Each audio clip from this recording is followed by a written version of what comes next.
Good afternoon, everybody. Today we are here at Union Field, one of the best places to be during the spring, and we got a great matchup, Coach Morrell. We have the Haddon Heights Garnets versus the West Effort Eagles. Both teams 3 wins. Eagles had their first loss of the year against Bishop Eustis, one of the top teams in the state, and the Garnets are coming in with a great 3-0 record, Coach Morrell. I'll tell you what, Mike, it's easy to get excited as DeCostanzo rips one to right. It's at the bottom of the fence for an easy double. Easy game to get excited for, Michael. This game has been wild the last few years. Obviously didn't have it last year, but I can remember one that went into, I believe, the 11th, 12th, 13th inning a few years ago here under the lights at Union Field. And it's always an exciting Colonial Conference matchup. Absolutely, especially after the Eagles suffered their first loss this year to one of the best teams in the state in Bishop Eustis. This is a game that's good for them to have, a great competitive team, and one team that we were talking about, this game might be a little bit chirpy. The emotions might run high in this game. Absolutely, and you said it best at the beginning of the broadcast, Michael, before we got on air, which was the team that controls their emotions the best will win.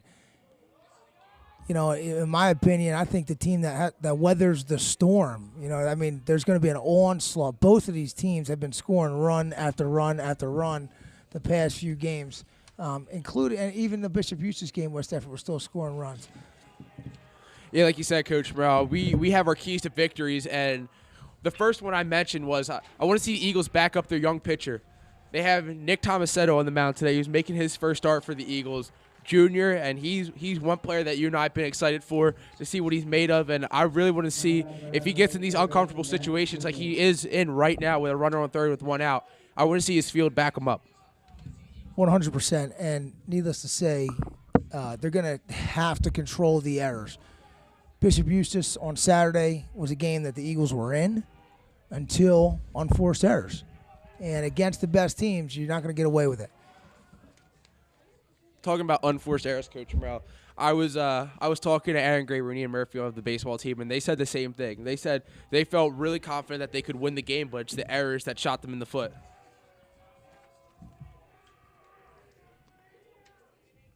Pitch comes. Swing and a miss. Foul tip right there. Got a runner on third now, Coach Morrell. You got a 2-strike count. You have one out. You're Nick Tomasetto Jr. making his first start. How are you feeling? I mean, my butterflies are just ratcheted up right now. Every pitch is like the first pitch of the World Series probably for Nick. Nick's a baseball guy, though, Griff. He's been doing this his whole life, so he's got to settle in. And swing and a miss right there for strike 3. And Nick Tomasetto's first strikeout of the game. And that's a big strikeout right there, Coach Morrell. You're in an uncomfortable position when you have a runner on third and with one out. And Nick Tomasetto did a great job of getting out of that situation. Now he has 2 outs and a runner on third. Just trying to manipulate your way through this lineup. When you look at Haddon Heights' lineup, it's intimidating. You know, they beat Haddonfield 9-3, beat Collingswood 14-1. They put runs up, man. And I'll tell you what, you couldn't ask for anything better. He gave up an early double to the first batter, and to come back and get 3 outs after that is impressive for Tomasetto. Way to settle in. Yeah, especially at Tomasetto getting a strikeout right there, too. I'm sure that boosts his confidence through the roof, and that's what you need in the sport of baseball. You and I have talked about it at length, and softball and baseball. Rhythm is something that matters to such a certain extent that you want to get into a good rhythm. You want to start feeling your pitches. You want to start feeling it when you're up the bat. Baseball is a sport of rhythm. Especially against a team like Haddon Heights, who has, get this, Griff, outscored their opponents in their first 3 games 34-5. And Coach Bell, that is an insane score right there. I mean, just think about that. They've only let up 5 runs all year in 3 games, and this is a great baseball team that looks to play good teams throughout the year. Absolutely, in the Colonial Conference, particularly in the Liberty Division, no slouch. I will say on the Patriots side, shout out to our neighbors down the road there in Paulsboro. As you take a look across the Colonial Conference standings, Paulsboro sitting at 3-0 right now. Those guys are hot at the right time. But in the Liberty side, I mean, you're talking about Heights, West Effort, Audubon. It's definitely a who's who of South Jersey baseball for sure.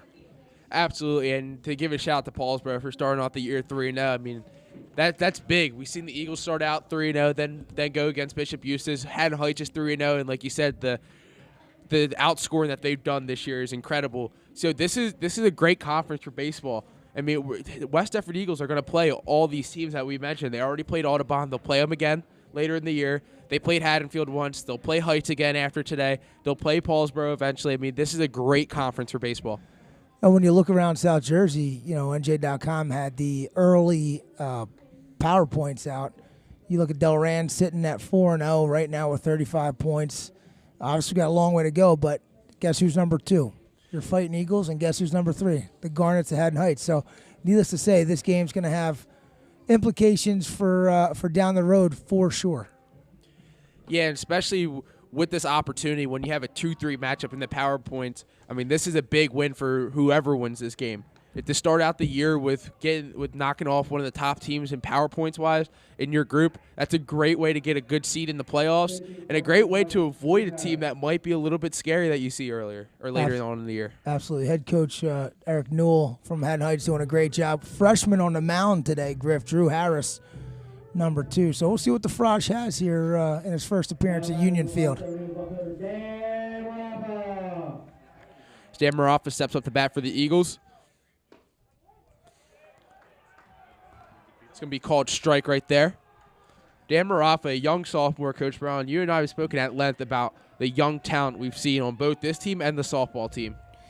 Yeah, and I'm interested to see West Effort's philosophy as they approach Haddon Heights today. They have been really up there hacking, and also just as much as Heights has been putting up runs, so has West Effort.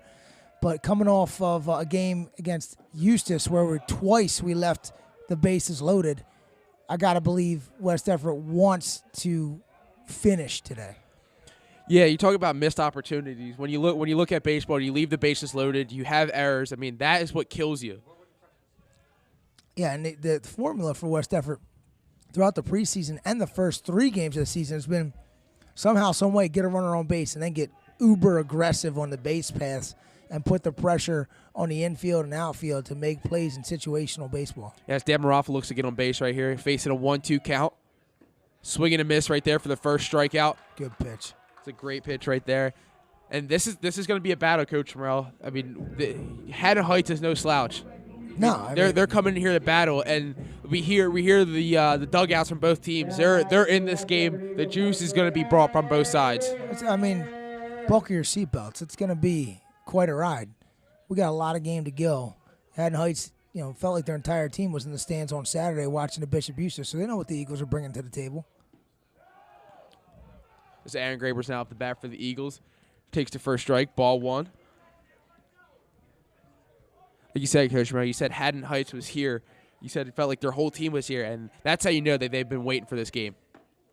Absolutely. They made it abundantly clear that their eyes were set on the Eagles. And one thing West Everett has done here, regardless of how this first at-bat goes, is they're always analyzing and evaluating the pitcher. So you can believe that the next time through, they're going to make adjustments, and that's an area that I thought West Effort done a great job of this year, is making adjustments the second time through the lineup. Like you said, Coach Brown, Drew Harris is only a freshman. He's getting to start for the Haddon Heights, and that's impressive for a team that's a great team, and to see them get a freshman on the mound, that's incredible. A nice hard hit ball right down the third base line. Aaron Graber looks to get a single right there, and the third baseman believed that was trying to get a number on that. But it looked like it was in his glove for a second, and then it wasn't. Aaron Graber hit a nice hard line drive right down the third base line. And now you just got to hope that you can, get back, that Drew can overcome that, and that singular error doesn't start putting runs up on the board.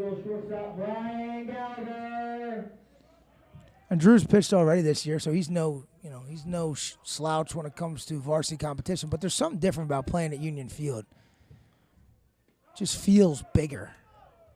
You know what I mean? Yeah, no, I agree. The atmosphere at Union Field is one that you don't find in many places. I mean, back when pre-COVID times, this place was always jumping, always rocking. You had you had to park over by the police station over in that area just to maybe get a spot here.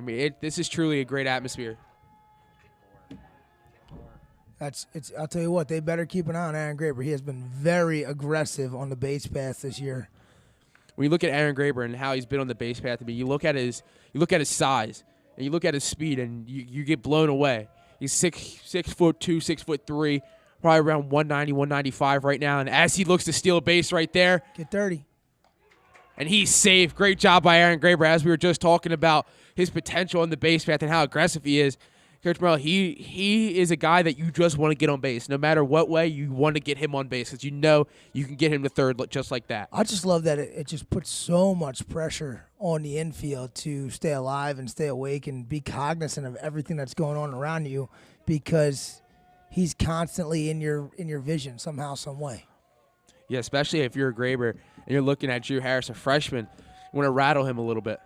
So we got a 1-1 count, 1 out, runner on second. Make it 2-1, and Graber's looking to advance to third base, and he will stand up as the ball gets past the catcher. And I got to believe that part of that is Drew thinking about Aaron Graber on base. Yeah, I agree with you, Coach Morrell. I mean, as a pitcher, especially a young pitcher, in such a game where the intensity is going to be high throughout the whole game, you got to be thinking about that man who just stole a base on you and who's going to be aggressive. And I'm sure that the Haddon Heights has done their studying on the Eagles and know that they're aggressive on the base path. That Brian Gallagher gets a hard hit ball tough read right to center field. Absolutely a tough reading. Aaron Graber looks to advance him, and he'll stand up. And there it is, Griffin. That goes back to the error at third, right? Absolutely. We talked about. You said your fingers are crossed, hoping that doesn't cost you a run. And there's an example of manufacturing runs off of unforced errors from your opponent. And if you're going to be a great team, that's what you got to do. And that's what Bishop Eustace did to West Effort on Saturday. And that's what West Effort's got to do moving forward. Ian Murphy now up for the Eagles. One of the better power hitters in South Jersey. He's a kid who's always looking to take the ball deep, and I love that about Ian. But he's also very smart in his approach at the plate. He is, and I'm going to reference what one of your keys to victory were, which was do not let the emotions control you, control the emotions. And Murph is he's an unbelievable competitor in everything he does, but he also is emotional, and he's got to be patient up there. Yeah, Ian Murphy was excited for this game today. Like I said, talking to these guys, Aaron Graber and Ian Murphy in Vid Tech class today, they were excited for this game. They've been looking forward to this one. And I think that's one thing that stuck out to me, Coach Morrell. This team has always seemed excited to play with each other. And I think that speaks a lot to what we see on the field. Tight-knit group for sure. Murph, 2 home runs on the year, 6 ribbies. Big hack right there. And they're looking for the fences on that swing right there. You got to relax a little bit. You have a 1-2 count. You got to pick your pitch if you're Ian Murphy. You don't have to rush anything. It's a nice hit ball right there, right to the outfield, and it's going to be caught. And that will end the inning for the Eagles as they end up with 1 run, but the 1 run comes off an error, Coach Morrell, and that's what's going to make or break these games, especially so early on in the year. But now that we're getting past and everyone's played at least 3 or 4 games, it's coming down to refining your craft. You can't make those errors because those errors will turn into runs, as we've seen so far this year.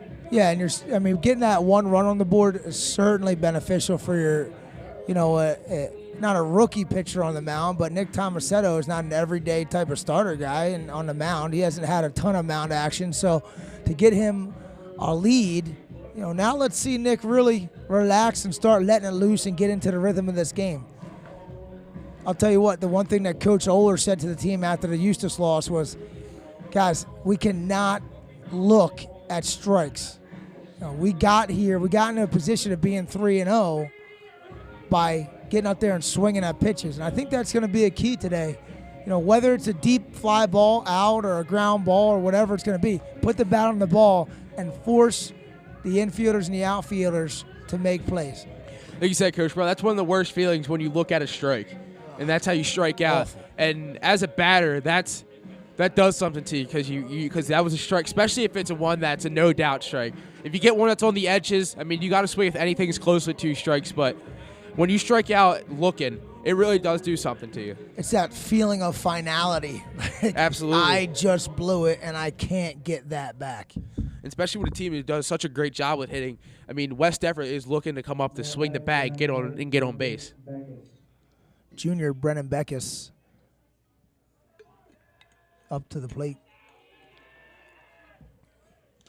He's the 4-hole hitter for Haddon Heights, so we've talked so much about the 4-hole hitter this year and how crucial of a role that is for any team.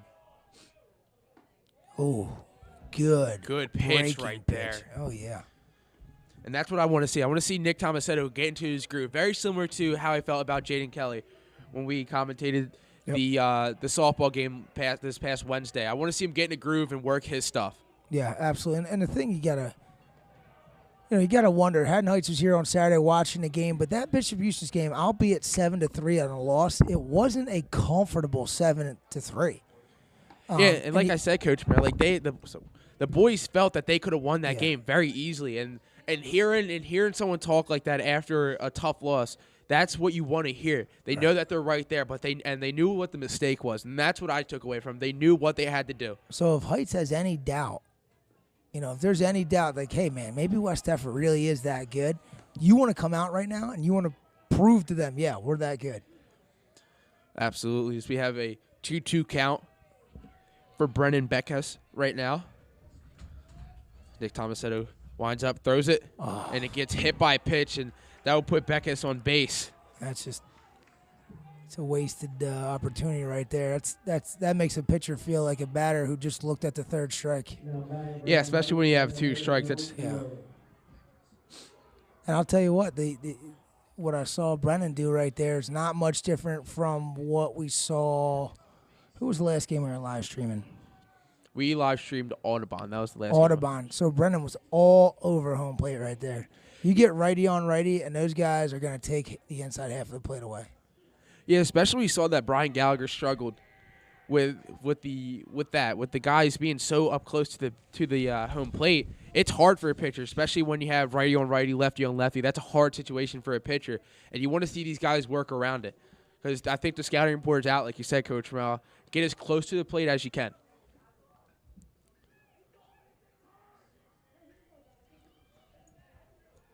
So we have number 13, Joe Prior, up for the Garnets.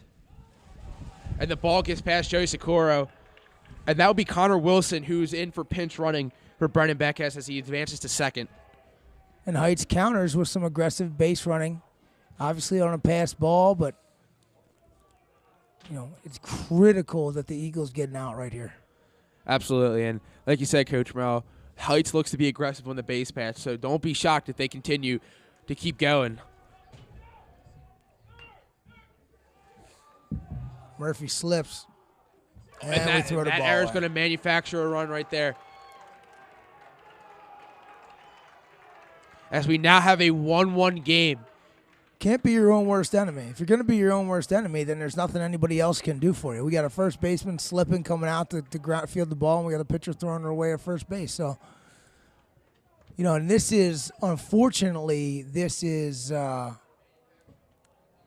a little bit similar to the unforced errors that happened on Saturday, as Coach Holler's going to take a mound of his right here. I'm sure he is going to make it clear to these guys that if we're going to play this way, we might as well just, give Haddon Heights the win and walk off the field. One thing I must say about the coaching staff, and starting with the head coach, Coach Uller, is they don't accept this. They are coming and looking to be perfect and looking to execute all facets of the game. And that was one thing I felt that I saw from the Audubon games, how good West Effort looked all around. They look great. We didn't see those errors in the Audubon game, but then those errors came up in the Bishop Eustace game. So it really makes you think, where are these guys at mentally? Yeah. Because now you're going into some really good teams, and the Eagles are going to see some very good teams as the season continues, and you want to see where they're at mentally. Great execution of the bunt there, I'll tell you what. Matt Yavara up here for the Heights, and looks like Heights wants to play some small ball, and when you start bunting and putting the ball in these precarious situations, it really challenges the IQ of the opponent. Do you know where to go with the ball? Do you know who needs the cover, who needs to rush the ball? I mean, those are some difficult situations if you are not locked in. Absolutely, Coach Morrell. And you talk about the strategy, the small ball, and that's what they want to do. They want to force the errors. They want to do exactly what they did, and they executed perfectly on that last bunt attempt. As they're going to look to continue to bunt. Ian Murphy coming up short. It's going to land foul. And now we have an 0-2 count. Interesting technique. I'll tell you what, that was intense. And you got the first baseman 8 feet away from the batter who's squared up.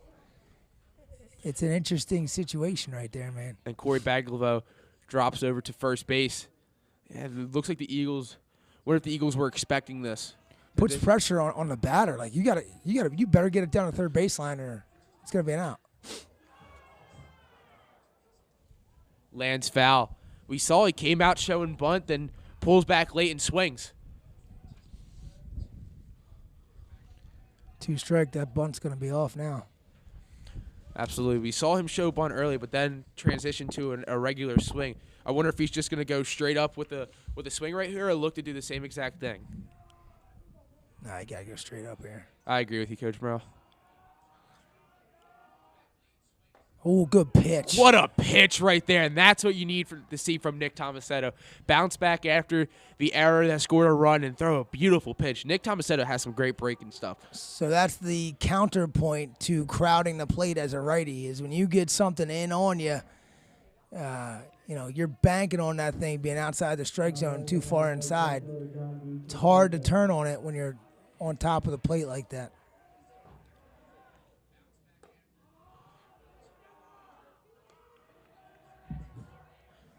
That was big for Nick Tomasetto, getting that strikeout, especially striking out looking. Now he has a 1-0 count with 1 out, runner on second. Junior John DiCostanzo at the plate. Foul ball.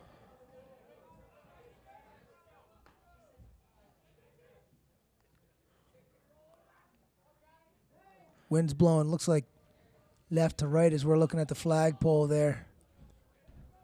Hard to right field. Nick Tomasetto gets the signal. Winds up. So it's a pitch outside. The ball 2. 2-1 count. Very intense situation. I feel the intensity through here, Coach Morrell. But you know what? You know what I've noticed, though, about high school baseball is it's all about how many arms do you have. You know, Haddon Heights could put up 12 runs in this inning right here, and then at the bottom of the third inning, it's 13-12. You know what I mean? It's all about who has more arms because there's only so many pitches you can throw. Yeah, we saw that in the Haddonfield game that the Eagles played. It was a 2-1 game in favor of Haddonfield until the 5th inning where the Eagles put up double-digit runs. Mm-hmm. And that's where you question the arms. As a strikeout right there, Nick Tomasetto with his 3rd strikeout of the game. Toughness right here. And this becomes the at-bat of the game. You get out of this thing after shooting yourself in the foot early on, giving up only 1 run, and you're sitting pretty as Jack Grease, another freshman, steps up to the plate.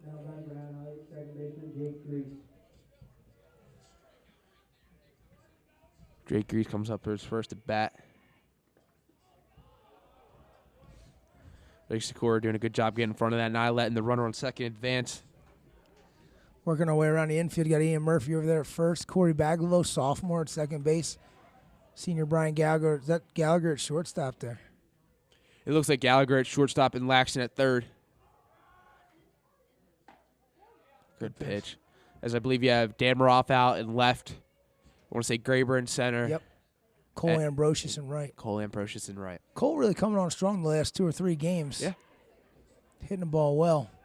Like you said, Coach Ray, we talked about it at the Audubon game. Cole is a baseball kid. Need him right here. Absolutely. Need him right here. 2 hands gets the job done right there. And good communication right there from Corey Baglivo and Cole Ambrosius. Corey Baglivo was looking to take that one himself, but him and Cole did a good job communicating and not letting that ball drop. It's a great job by 2 young kids right there, sophomore and junior. Uncomfortable inning for the Eagles, and now you got to come up, and the bats got to get going right now for West Effort. And I believe Dean Goldberg is going to lead the inning off for the Eagles. And you and I talked about Dean Goldberg. Dean Goldberg's a good kid you want to see at the plate. You feel like he can put the ball in play, and he has some sneaky power. Yeah, he's got a really good eye. He's got quite a few walks this year. But Dean has impressed me with his eye for the baseball, and he's going to be up there. He's going to be a smart hitter. He's not going to force anything.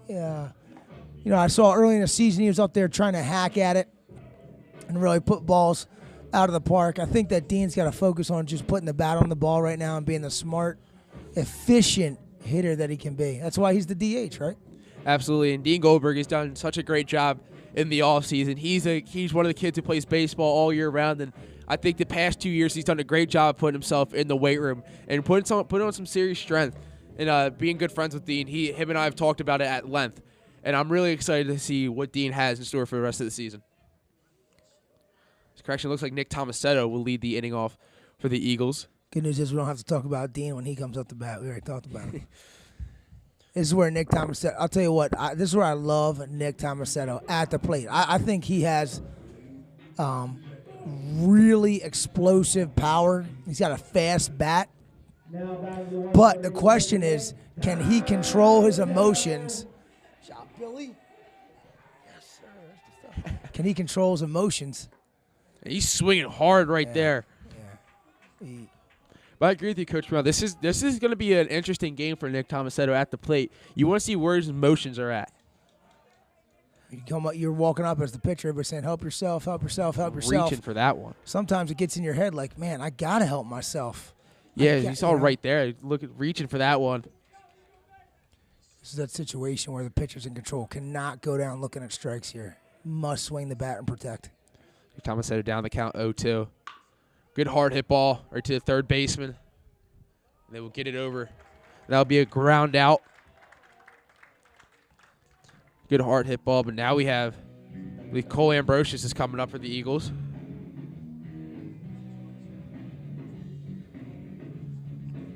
Yep, and Cole Ambrosius will be up for the Eagles. Batting .500 on the season. 7 ribbies. My man's really gotten hot. Blew up in the Haddon game and made his presence known, and going to need him here. Hits that one foul. I just remember seeing Cole later in the game against Audubon in game 1 here, and he went down looking at a curveball. And since then, it looks like he's gotten on the right track. But good stuff from the freshman on the hill right now, I'll tell you what. Agreed. I was getting ready to say that, Coach Morrell. He's looking great. Only has let up 1 hit so far, and the run came off of an error. Cole Ambrosius hits that one. It's drifting. It's drifting. Might drop. Great play. Great play right there by the center fielder. Try to see who that was. Great play. Way to cover ground.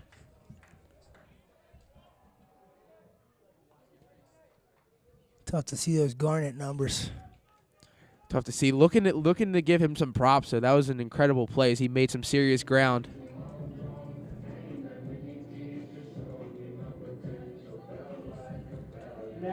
I believe that was Shane Daly. Yeah, I will second. Great play right there by Shane Daly. Now we have Dean Goldberg.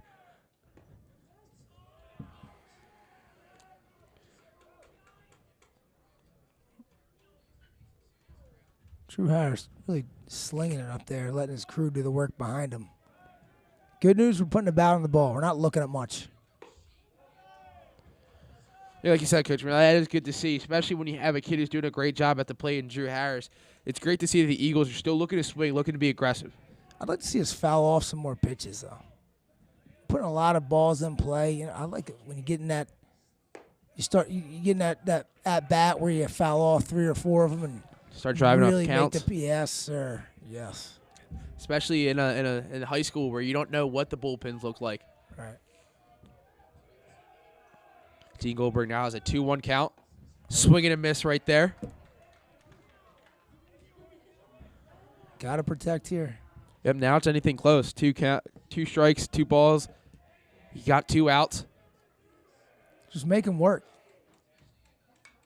There it is. There it is. And that's what you were speaking of, Coach Morrell. Drive the pitch count up because it really does come down to arms. And I think that's especially later in the postseason when you get to these really good teams, you want to see what their bullpen's like. What Heights is fighting for right now is momentum. That's what they want right now. They know a strikeout here swings momentum to their side wholeheartedly. That makes it 3-2. Got a full count for Dean Goldberg. And like you said, Coach Morrell, he has a great eye. And this is where you're really going to see how good of an eye he has. And I'll tell you what, regardless of what happens in this inning, if Dean can get on base here, it's a win for the Eagles, just controlling the momentum of the game. Nice job. Great job right there by Dean Goldberg, how he would Now reach first base on a walk. Tell you right now, Drew Harris gets a strikeout right there. Haddon Heights is going ballistic. I mean, Yeah, they will not nuts. let the Eagles forget that Dean Goldberg struck out in that situation. And now we have Luke Laxton. And Coach Morrell, well, last time I saw Luke Laxton, he went, I believe, 3 for 4 with about 4 or 5 RBIs. Also made an unbelievable fielding play on Saturday. I mean, this kid can do it all. He's been consistent at the plate. He's been outstanding at third base. Yeah, third base is a hard position to be really good at. I mean, you get some hard hit balls right down the line, and Luke Laxton has done a great job being a brick wall in the corner. Sitting at 7 and 15 on the year. 7 for 15 on the year. I don't think they have to worry about that. Yeah, I was getting ready to say, I don't know if Dean Goldberg's going to be the one swiping bags out there, but we were aggressive in the preseason with Dean, but I think. But like you said, Coach Morrell, the thought is in Drew Harris's head that the Eagles have been so aggressive on the base path. And maybe this is one of the keys against a young pitcher is, hey, let's get runners on and make him think more about the runners than the batter. Because when you get into that situation, you lose your strike zone a little bit. Absolutely, especially it interrupts your rhythm. And as we've talked about at length, rhythm is key. We have an 0-1 count. Hard hit foul ball. Make it 0-2 with 2 outs. Luke Laxton really has taken me by surprise this year, but talking to the guys on the team, they love Luke. They love what he brings to the team. They love how much of a hard worker he truly is. And he's quiet. You know, he might not say 2 words to you. He's going to do it all with his actions, which I appreciate. Oh, Jiminy crickets. Because Dean Goldberg's going to stay right there. But that's a play right there, Coach Morrell. If it goes the other way, momentum is shot and given right back to Haddon Heights. Shot is an understatement. You know, we just cannot. And, you know, Dean's a senior. He knows better. You know, and I understand what he's trying to do. And he's trying to put pressure on the pitcher by getting that bigger lead and hoping to take his focus off of the batter. But you got to be smart. See the lead's a little bit smaller for Dean Goldberg. 1-2 count, 2 outs for Luke Laxton. Swing right there. It's going to be another foul ball. You said, Coach Morrell, the Eagles are starting to see Luke Laxton starting to foul off a few more balls, starting to drive up the pitch count a little bit. Every pitch counts. Every single one, Michael. Especially in high school. I mean, we can speak at length like we already have about testing the other arms. Luke Laxton, 1-2 count.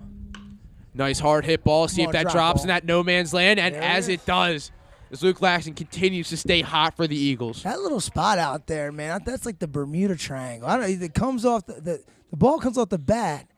And it just gets over that little patch of grass and gets like suction cupped to the ground. It's unbelievable. We've seen more balls hit that little area right there than. I think I saw more hit in that spot in the Audubon game than I think I've ever seen in my entire I've never life. seen anything like it.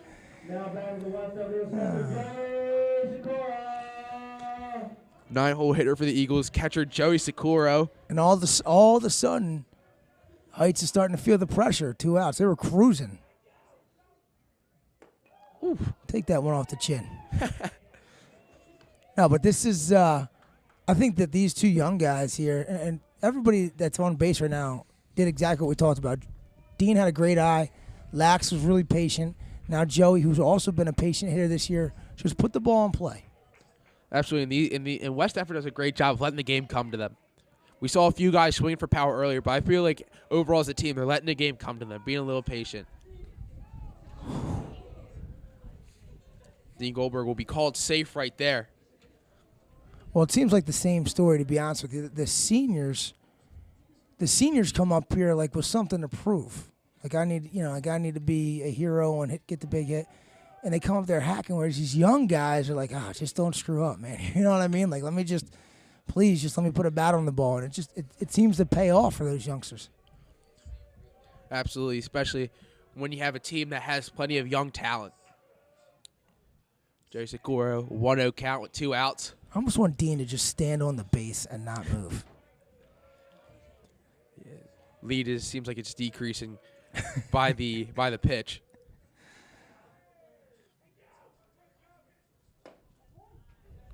Be called strike one right there. Good pitch right by Drew Harris. 1-1 count. I want to see Joey Sikora do the same thing that we've been talking about, Coach Morrell. Drive up the count a little bit, have a good eye, find your pitch, and as soon as you do, you got to rip it. Yeah, battle in there. Battle. Understand the psychology of the game. Yeah, I feel like baseball is a sport where the psychology of the game, when you get into your opponent's head, it really does have an impact, especially if you're getting into the pitcher's head. 100%. Baseball's a game of some serious mental warfare. Joey Sikora with a 2-1 count. Speaking of psychological warfare, I mean, Joey taking time, Drew wanting to throw the ball. I mean, this is an interesting one-on-one matchup we're looking at. That bat's been a pretty long one. Got to run this out. Yep. Got to run this out. You got a shot.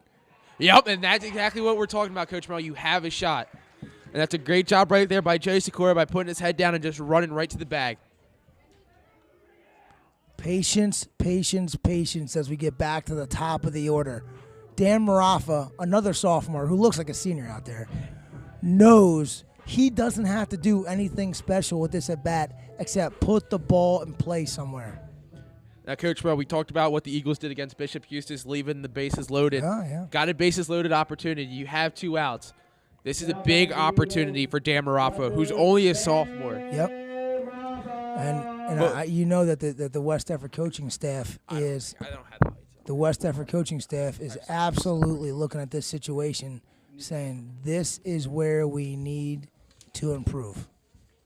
This is where we need to improve. Okay, where are we in there now? We're about to be at the top of the lineup. I believe we're going to lead off with the 9-hole hitter.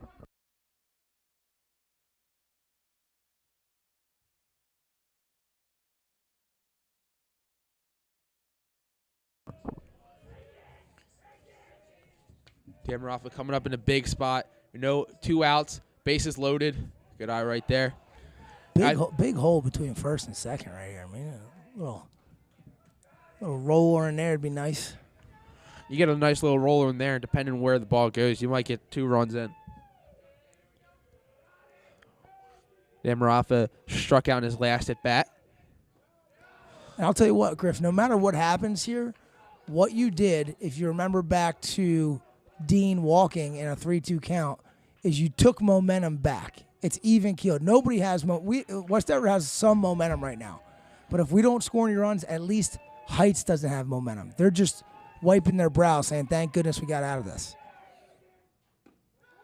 And a big part about Dean getting that walk is that walk came with 2 outs. So that's what makes it even more important, is that the Eagles have been battling with 2 outs for 4 batters now. This guy's got to stay in the dugout, man. I saw Bishop Eustace. Somebody ripped one down right at our dugout. I mean, it would have decapitated somebody. Got a 2-1 count, 2 outs. It's trouble. Good swing right tricky. there. Oh, he threw it. Yeah, right there. I mean, usually we got an any bag scenario right there, but he made the throw to first base. But I'll tell you what did he do? Dan put the bat on the ball, made the shortstop make a play, which he did. But now Haddon Heights is thinking, like, I know these guys can hit, but, man, we just got away with one there. Like you said, Coach Morrell, just putting the bat on the ball is very important, especially even if it's just a foul.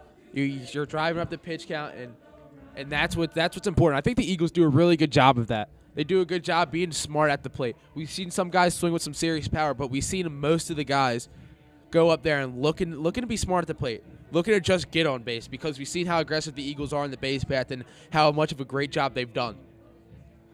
The question is, can our boy Nick Tomasetto come out here and have a shutdown inning, which would be perfect timing? Yeah, that would take the momentum and bring it right a little bit to the Eagles' side. Like you said, Coach Morrell, the momentum's at a stalemate right now. I feel like that the Eagles not getting any runs doesn't give momentum to Heights, but Heights getting out of it doesn't give momentum to the Eagles, and it's at a stalemate. Right. And he's going to need some help. Balls are going to get hit. right? We Absolutely. cannot have unforced errors in this half inning.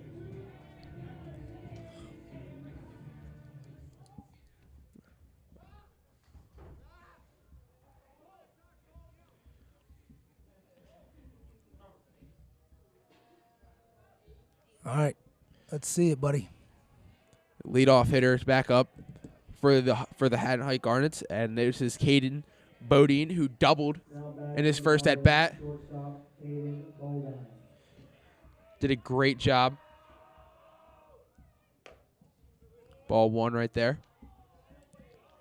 I believe Caden Bodine is a Coastal Carolina commit, and we've seen it. First at bat, hits the first two balls and puts the third hit right into play and hits an amazing double, which translated into a run for the Garnets. Yeah, bringing the juice early, and this is where Haddon Heights feels good because they're saying our best hitters up, our best players up. Let's let him do something for us here. Nick Tomasetto gets down the count as he has 3 balls and no strikes. Caden right here, I believe we got a green light. Ooh, Strike one. it's close. That was a close one right there. 3-1 count. We've seen what Caden Bodine has. Are you giving him a green light right here, Coach Morrell? Are you telling him to be patient? 100% green light. Oh. That will leave a mark tomorrow. Don't rub it. Don't rub it. As now there's a run on first.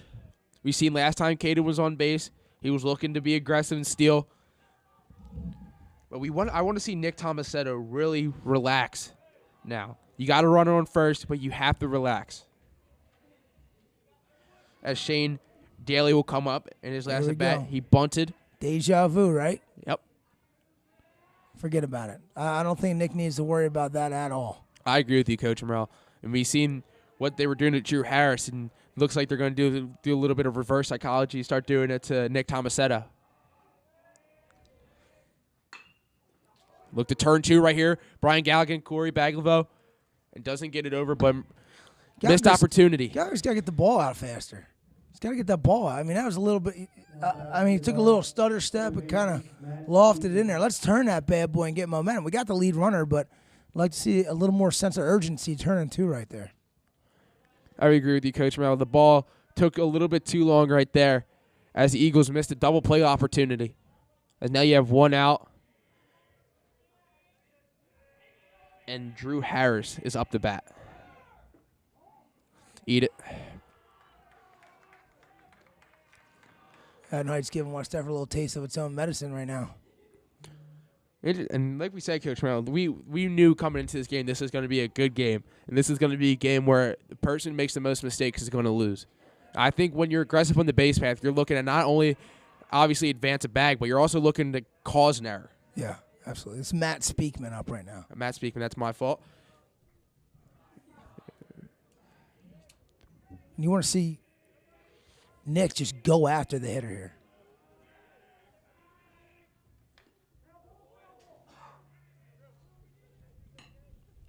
Strike's a strike. Breeze died down a little bit. Beautiful day here at Union Field again, Griff. Phenomenal day. Getting ready for some heat coming. Strike 2 right there. Now we have a 2-2 count with 1 out. Runner on second. Supposed to be 75 tomorrow, 86 on Wednesday. It's going to be a beautiful week. Hydrate. 2-2 count with 1 out. And that's exactly what Haddon Heights is looking to do. Yeah. It's just. I don't know that it's really necessary. Yeah, it's not necessary at all. I think Nick Tomasetto just needs to focus in on the batter. This is a big pitch right here. You have 2 strikes and 1 out. Let's make this game about who can hit the ball more, not about who makes less errors, in my opinion. Yeah, I agree with you, Coach Morrell, because you see that both teams are looking to be aggressive, but they're being very smart and aggressive at the same time. I think both teams are doing a great job of balancing that passive style and the aggressive style. Speakman making them work. Really good at bat right here. The juice that Haddon Heights is bringing from their dugout is amazing. Yeah, I'm not a huge fan of that aspect of high school baseball. I mean, you don't see it in the pros. I guess you see it in college, but hey, take whatever you mentioned, psychological warfare earlier. Oh, nice. Make a play. Good play right there by Nick Tomasetto. That was a hard hit ball, Coach Morrell. That was Sure was. That's impressive reflexes by the youngster. and an even better job by Nick Tomasetto by getting up and making the play. Yep. Now back to the Garnets pitcher, Drew Harris. All right, so momentum continues to hang at a standstill as we go back and forth here. You know, a ground out, strikeout, we start to swing back to West effort. Yep. Drew Harris's last take at bat flew out. Cole Ambrosius looks to make a play, gets under the ball. 2 hands. Great job right there by Cole Ambrosius making the play. Got 2 hands for a reason. Great job, though. That's a great way to get out of the inning. I think Nick Tomasetto started throwing his stuff right there and felt confident.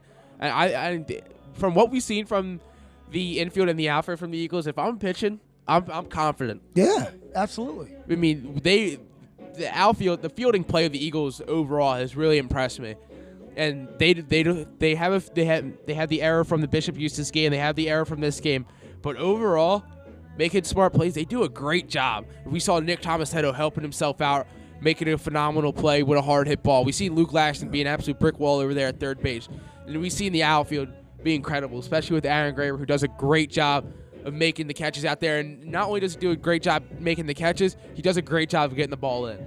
Yeah, and last inning, when the Eagles were out to bat, we saw Drew Harris start to struggle a little bit and put some runners on. And I think that as we get through the second round of going through the lineup, that the Eagles got to be excited about this opportunity and really start to hit the ball hard to where they're not. You know, as you take a look at the flag out there, and wind's kicking, man. It's a blustery day. Beautiful, but blustery. Blowing out hard to right center field. And with a lefty up right now, why not Aaron Graber, right? Yeah, this is a great guy to bring up to lead off an inning. Aaron Graber, who reached on an error earlier, but that error turned into a run. And that's one thing that I love about Aaron Graber. He's always finding a way to get on base. He always does a great job of just getting on base. And like we said, he's such a threat with his stealing that all he needs to do is just get on base. No matter what way you do it, just get on base. The key to this inning is going to be getting Graber on base, because you get Graber on base, changes the whole complexity of the inning. Now, because you got a guy that's going to be in the pitcher's head the entire time he's on base. Yep, because you already seen how good of a job Graber does on the base path and how aggressive and fast he is. Graber's looking to get on first and then quickly make his way to third.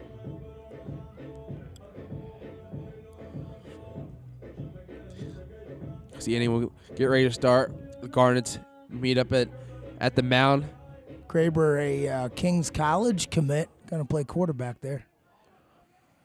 Yep. And talk about the multi-sport athlete. Aaron Graber does a great job for the football team, one of the best quarterbacks in school's history, going to play college and football, but also an incredible baseball player. As tough as they come.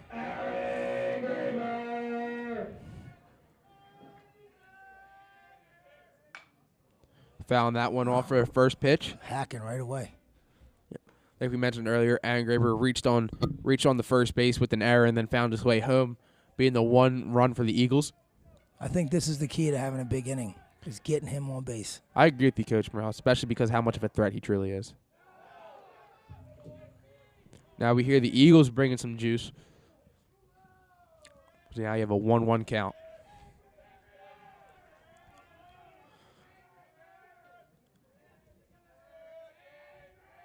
Drew Harris winds up. Oh, that's a close one right there. They called that ball. Yeah, and that's gonna stick in Drew's craw a little bit for the next couple pitches here, especially if this turns out into putting Aaron on base as to why that wasn't a strike. But control the controllables. Yeah. That one hits the dirt. Now, hey, freshman, right? Now this is where you really learn how to compete at the varsity level in moments like this, and it's got to be hard to be 14, 15 years old in this situation and knowing what's at stake. Let's see what he does here. 3-1 count. Winds up, pitches, and Graber swings and misses on that one. It's probably going to be strike 3. I mean, strike 2. I think. Was that close? Was that close enough to be a strike? It might have been. I think it would have been strike 2. Yeah, had to swing at it. Yeah, and that's the thing. When we talk about it, Coach Morrell, it gets to the point where if it's close, you got to swing. That one hits the dirt again as Aaron Graber gets on base. That's the key, Michael, right there.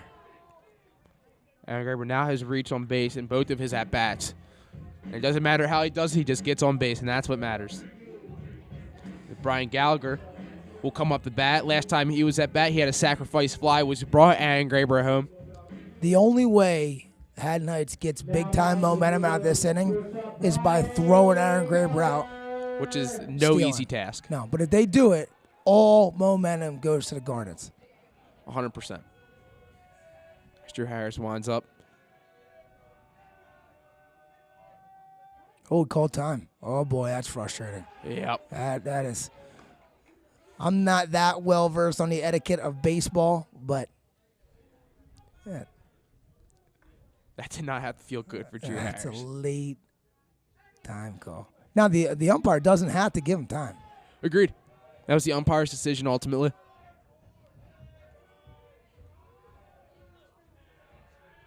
Drew Harris winds up. Oh, that's smoked. Great hit right there by Brian Gallagher, getting out to left field, and he will get Graber to second and himself to first with a nice hard hit single. All right, Michael, you're Drew Harris, freshman on the mound. You got runners on first and second, no outs. What are you saying to yourself? Well, here's the problem. I'm Drew Harris. I have a 6'3" kid who's fast as possible behind me at second base, and I'm worried because he's stolen on me twice already. That's the big problem. I wouldn't say Brian Gallagher is necessarily the biggest concern on the base path. I would say Aaron Graber is the problem if you're Drew Harris. But and then you're staring down the barrel of Ian Murphy here too, who exactly will make any mistake go over the right field, over the fence. Period. Yeah, no matter where, Ian Murphy has the potential to put the ball over the fence at any time. Like you said, Coach Morrell, you got 2 runners on, freshman, no outs. One pitch might get caught hanging. Wants it inside. He's going to stay inside. I'd like to see Murph turn on one. Agree. You turn on that one, rip it down the third baseline. You're potentially bringing in 2 runs. That'll be ball 1. Ian Murphy lined out in his last at bat to left field. Good job by Heights. Not doing much in the field, just letting Drew focus on the hitter. You don't see them trying to pick people off at second. It's just, hey, Drew, there he is. Go get him. And I think that has to play in with your young freshman. You want to get him focused in on the batter. You don't want him worrying about the runners on base necessarily. Especially if you get this one out right here and you get into a double play scenario that can end the inning. Drew knows he doesn't want to make a mistake here to Ian Murphy and take his time. And we see what happens when pitchers leave a mistake hanging for Ian Murphy. Typically ends up over the fence. Out in front of that one. Yep. That'll be a 2-1 count after that foul ball. This is where I want to see Ian mature. You know, you're in a great situation here. I know you love hitting bombs, but just settle in and put your bat on the ball and put the pressure on Heights. Loading up right here, getting ready.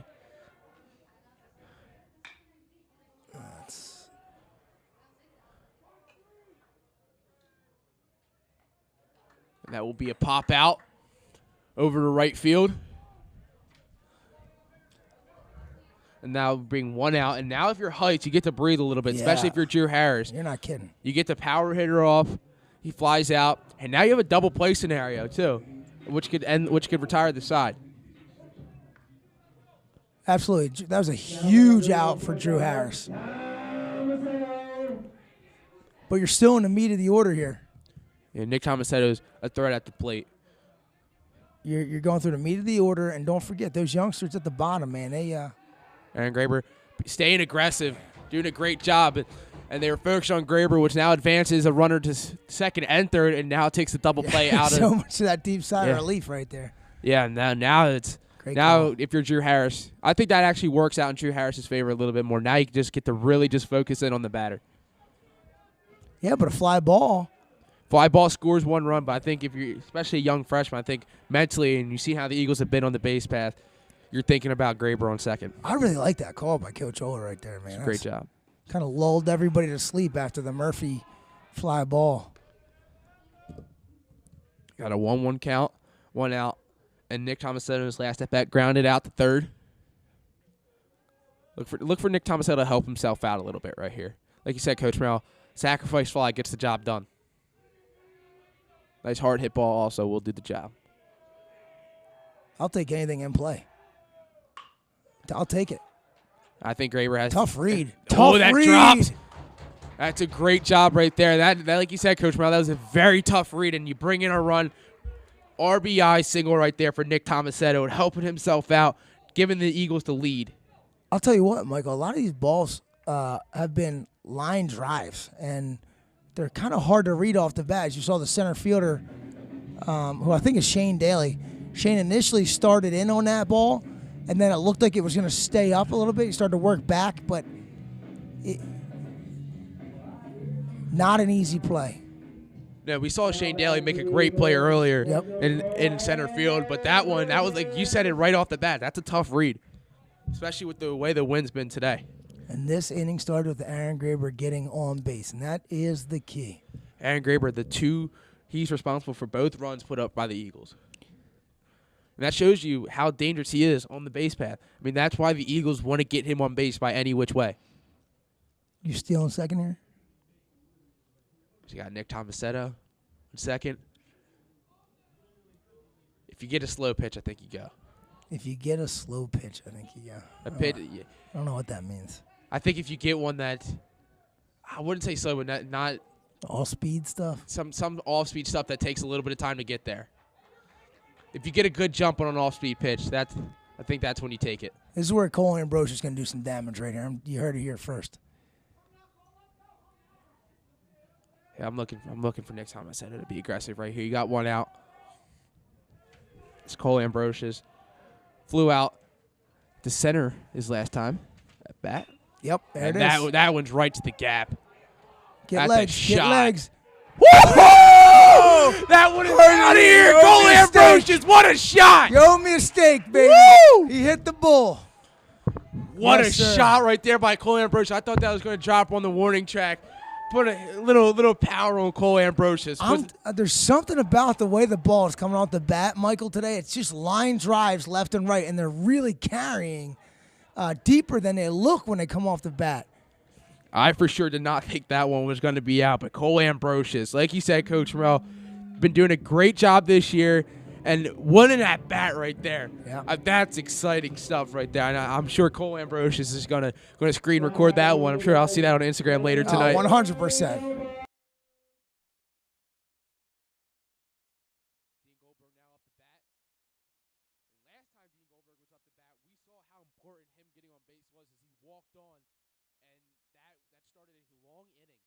Drew Harris and the Garnets as he now is up in the count 1-0 with 1 out after a Cole Ambrosius 3-run shot.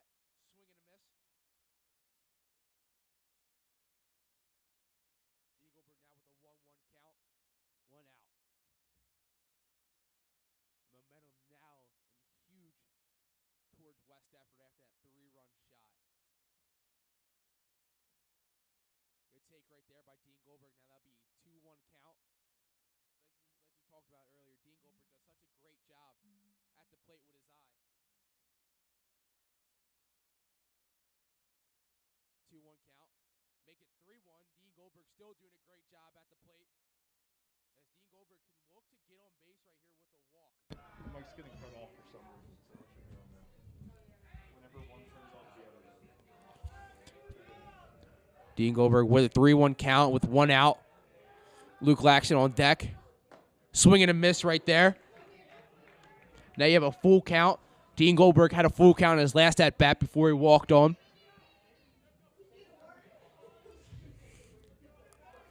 Dean got to be patient right here. Use that great eye that we know he has. And he does a great job once again as he walks on. And when you look at Dean Goldberg, that's a kid who does his job. He does a great job just getting on base and being smart. Now we want to see him do a great job on the base path as well. Because now we've seen Caden Bodine coming over to Drew Harris.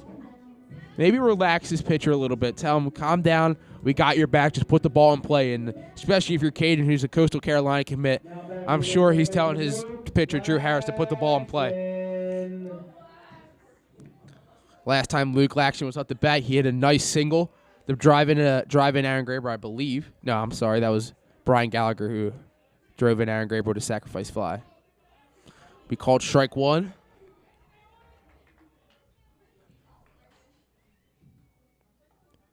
Still got one out. This has been a longer inning. But that's a credit to what the Eagles have done. As Coach Morrell said earlier, getting Aaron Graber on base was key to success for this inning.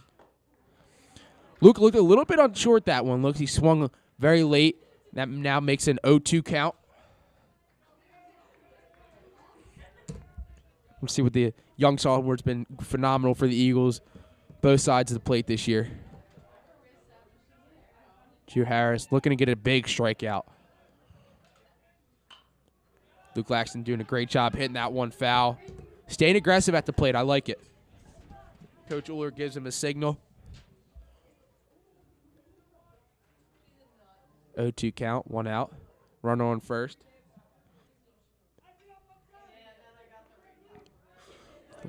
Drew Harris looking over at first base, looking at Dean Goldberg. Another foul ball right there by Luke Laxton. Like we were talking about earlier, driving up the pitch count, making these ABs go a little bit longer, start tallying up the total. Luke Laxton has done a phenomenal job all year so far. Dean Goldberg with a small lead at first base.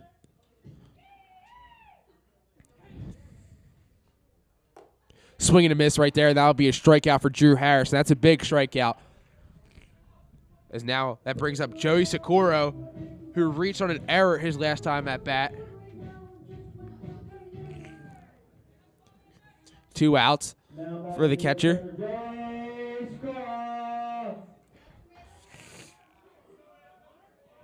Joey Socorro calling time. We've seen the Eagles call time quite a bit so far today. I wonder if that is a tactic to get the young freshman, especially after a strikeout, off his game a little bit.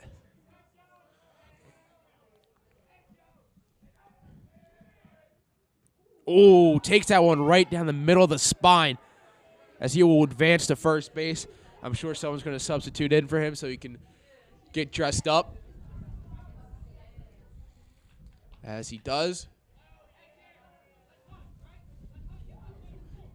Great job by Joey Socorro wearing that one. And now we see the Garnets are bringing a little visit to the mound. Talk to Drew Harris, who's having a little bit of a rough inning.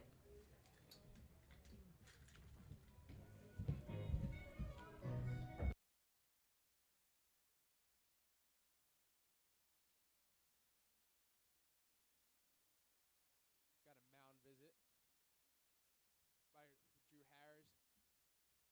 Telling him, just looking to get him out the inning. It's been a rough inning for Drew, especially after just hitting Joey Socorro by a pitch right there. And now he's at the top of the orders. Dan Marafa looks to come up for the Eagles and do his job. He got 2 outs, but I would like to see Dan Marafa, who's hit the ball in the play his last at bat, grounded out to shortstop. Want to see him put the ball in play right here. Big at bat, in my opinion. You can't let Drew out of the inning. If you really, really want to put yourself in a good position, make them make a pitch and change now.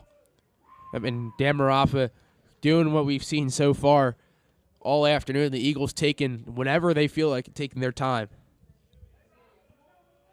They did a great job of utilizing that time in their last AB, throwing Drew Harris off a little bit after a big strikeout. Ball 1.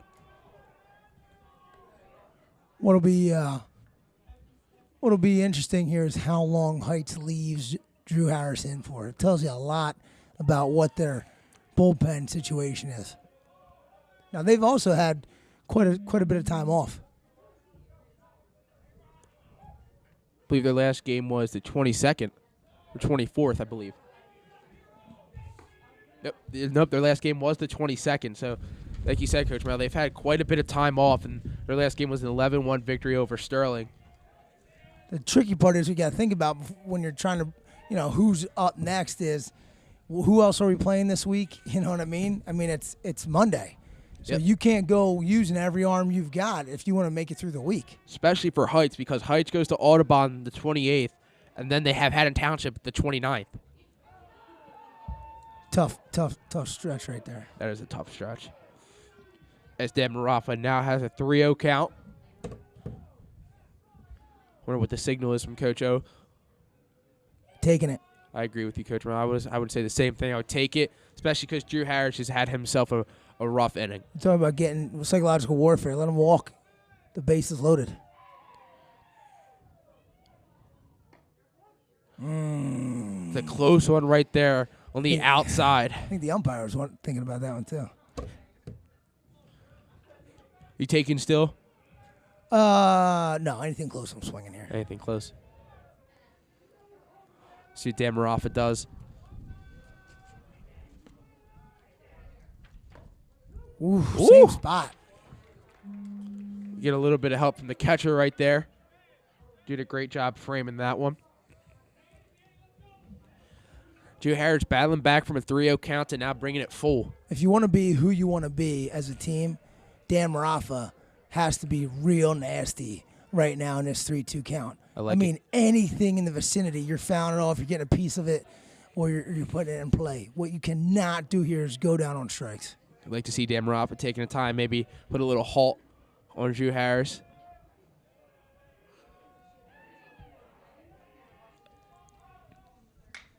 Good hard hit ball.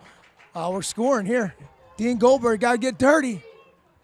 Great job by Dan Marafa advancing the second on the throw right there. And now you have a runner on second and third. Dan Marafa did his job and then some. Michael, how many times have we seen this year with this Eagles team?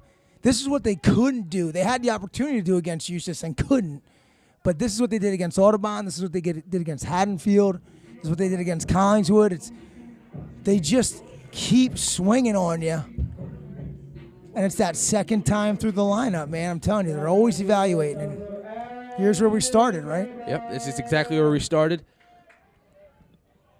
One thing I've noticed, Coach Morrell, the Eagles seem to always have those very big innings. Yeah.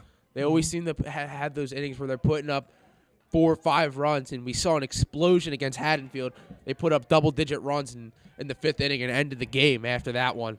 And the pattern continues. Yeah, you just hope that that's not the MO. Like, hey, we're counting on that one big inning, and then we're not going to score any more runs, you know? I agree with you. But like we said earlier, Coach Morrell, you said that second time through, the Eagles seem to do a better job. And that's when you typically see the explosion. I believe we saw it in the 3rd inning against Audubon as well. Once they start making their way through, they really get a good job, a good analyzation on the pitcher, and then they just tee off. Pretty sure you just made up a word there, but Analyzation, I don't I'm know. totally on board. I don't know. That sounds like an official word. Sean, is that an official word? Sit.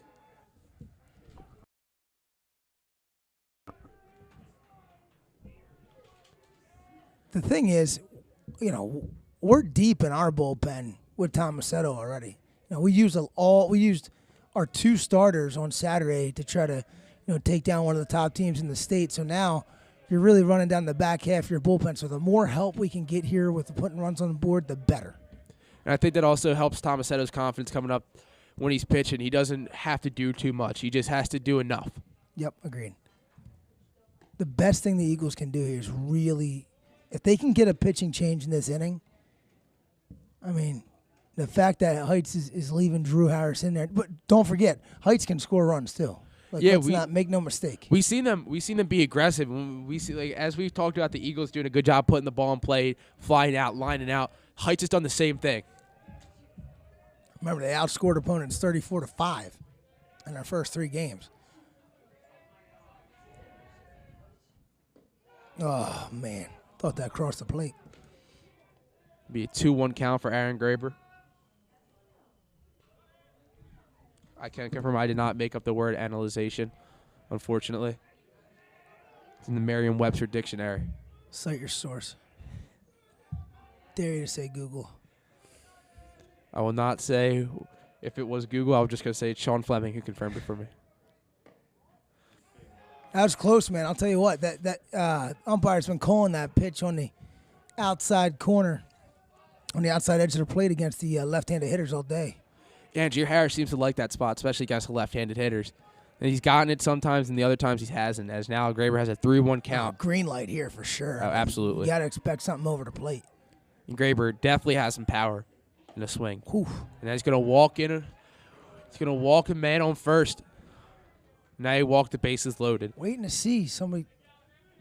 Heights is going to make a move. They got to make a move soon. There it is. Yeah, you had to expect it coming soon, but it makes you wonder what took them this long. I wonder if it was to see if Drew Harris can make it through the top of the order to get out of the inning, and then they'll switch. They were more than likely going to switch at the start of the fourth, but still, it makes you question what do they really have after Drew. Yeah, I think they really wanted to get out of this inning with Drew on the hill, and the youngster did a really nice job initially to start the game.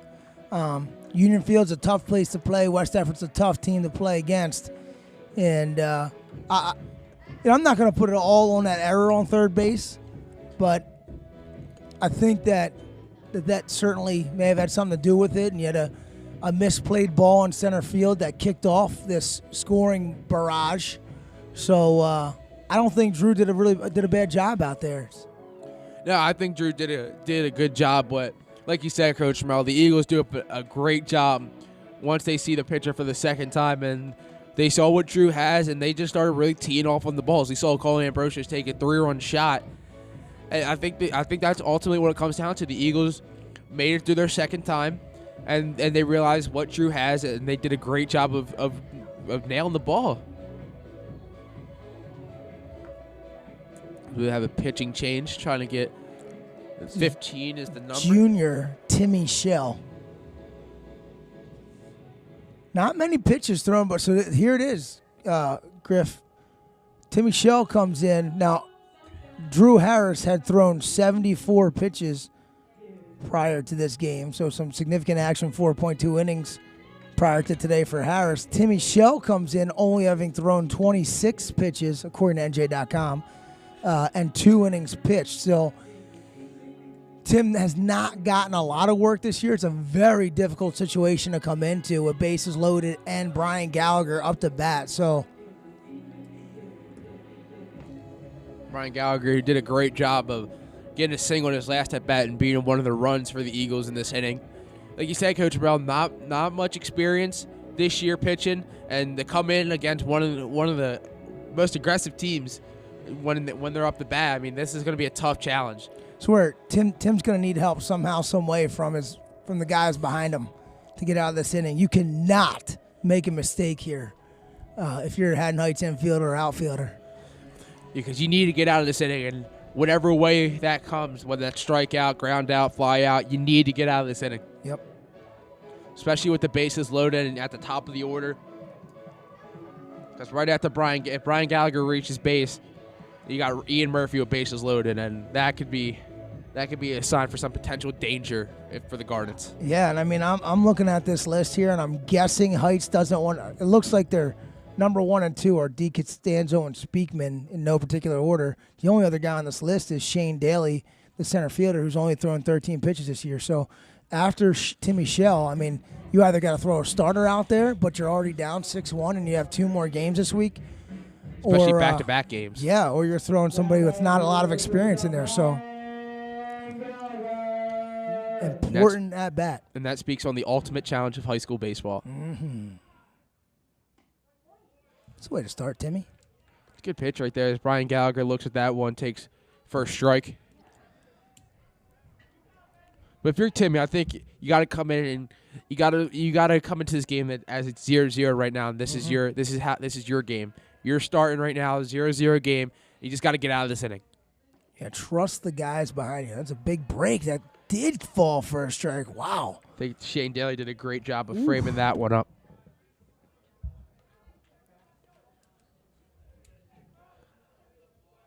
Brian Gallagher now down the count 0-2. Bases loaded. Want to see Want to see Brian Gallagher capitalize on this opportunity. So over that plate right now. It's gonna be a tough play. Yep. Ooh. Oh, I thought he got his glove on that one. Oh man, I thought for straight throw by the left fielder to get that ball, and I thought for sure we're gonna have a play at the plate right there. Bases remain loaded, and the Eagles keep hacking. And this is, oh boy, talk about somebody that's due. This is a scary situation. This is, like I just said before, while Brian was at bat, this is a very scary situation for anyone to come against. But here's the deal. Murph can't walk up to the plate thinking grand slam. I know that's probably what he's thinking right now. You and I both know. This is where he needs to be mature and say, you know what, let's just keep putting runs up by putting the bat on the ball and putting the ball in play. I agree with you, Coach Morrell. Ian flew out to center his last at bat. He got that. Timmy got that pitch at the last at bat. It looked like the same pitch. Hey, Murphy now up in the count 1-0 with 2 outs, bases loaded, and we could speak on the power of Ian Murphy all day, but we need to see maturity at the plate. Exactly. Took the words out of my mouth. Oh, a little high. Lots of breaking stuff from Timmy here early on. Looks like Ian Murphy is being patient, trying to find his pitch. Right here, we haven't seen him swing at one yet, but I think if he finds his pitch, I think we're gonna see something. We're gonna see something. Well, for his mental state, he just needs to get on base, whether it's a walk, hit by a pitch, or gets a hit. And that ball is hit hard. Traveling. Will the wind give us help? Oh, all right. Good catch right there. That'd be Shane Daly making another good play out in center field.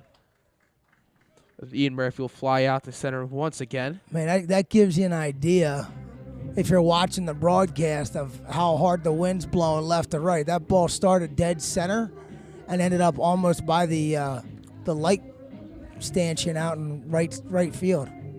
Must say, Shane Daly had an error earlier, but doing a great job covering ground out there at center field. Yeah, good job by Timmy Shell, just going out there and doing what he does and allowing the guys behind him to make plays. As now, if you're Nick Tomasetto, you got to feel like $1 million right now. You took the words right out of my mouth, Coach Morrell. I was getting ready to comment on Nick Tomasetto. You have to come into this inning feeling amazing. Your boys just backed you up, and you helped yourself out in that previous inning. Now you just really got to work your stuff and be patient. I'd like to see him come out and really have an inning where he takes control. No hit batters, no pass balls. Just come out, throw good hard strikes, and let's get out of here. We saw Brian Gallagher do a good job of controlling the game as a pitcher against Audubon, and he was making those guys uncomfortable in the batter's box. He threw one pitch, and he was already ready to throw the next one. And I want to see Nick Tomasetto do a similar thing where he controls the inning. Got a great view. Philadelphia and the American flag right there. Great camera work by Sean. We've really got a beautiful complex over here. We're not kidding. Very, very lucky, very appreciative of West Everett Township for allowing us to make this our nest away from nest, if you will. Yeah, I spent a lot of my childhood here, played baseball throughout my younger years, and this is a great facility. You got the batting cages behind us. You got Field of Dreams to the left. You got Union Field here. All around great environment to be in. That's how we want to start right there. As Timmy Shell is now up to bat after coming in the pitch. Ooh, good pitch. I like the tempo. We talked a lot about tempo in the Audubon game, and you see Nick right back on the rubber, ready to go. He's ready. Like you said, Coach Morrell, that was one thing you said to start this inning off. You want to see Nick Tomasetto take control, and it's looking like he's doing that. Foul ball right there. Timmy Shell is now down on the count 0-2. So we talked about pitching coach Adam DiLorenzo and how tempo is something, it's part of the philosophy of our pitching staff. Knowing when to speed it up and slow it down. And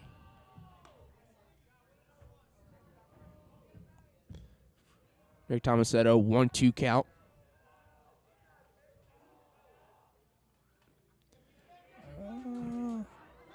Gonna be close.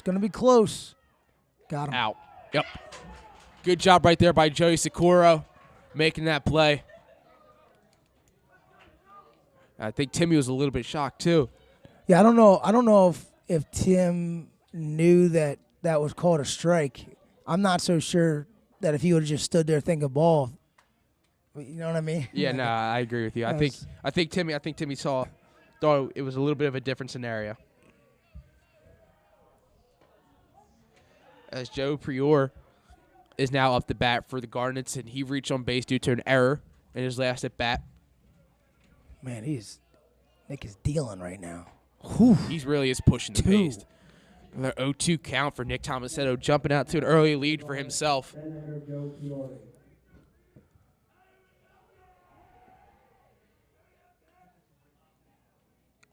Joe trying to slow it down a little bit. Yeah, West effort, that's what they were doing. I believe that's how they were getting. Drew Harris just had a little bit more, taking all the times in the world that they could. It looks like that's what the Garnets want to do to Nick Tomasetto, who's really getting a groove, it seems like, and that's how you break it. I love that. As soon as the second foot of the batter steps in the box, Nick Tomasetto's dealing. Yeah, he's ready. I mean, he's not letting you get into a comfort zone in there. I think this has a lot to do with the inning that we just saw and the confidence. What a 100%. pitch. Strikeout right there by Nick Tomasetto. Puts him at 5 on the game. And if you're Haddon Heights, you're reeling a little bit right now, and you're just looking for any spark. I mean, get somebody on base. Try to get back to that small ball that was the game plan at the beginning. Matt Uvara comes up, who struck out looking in his previous at-bat. Nice hard hit ball right to Ian Murphy. Takes a nice hop, and good job by Ian Murphy playing that one. The Union hop.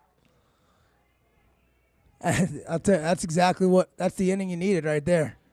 I think that's big for Nick Tomasetto. I mean, we saw him comfortable. We saw him pushing his pace. We saw the rhythm was on one, and that's exactly what you need. That's exactly what the doctor ordered, especially after a huge inning like that.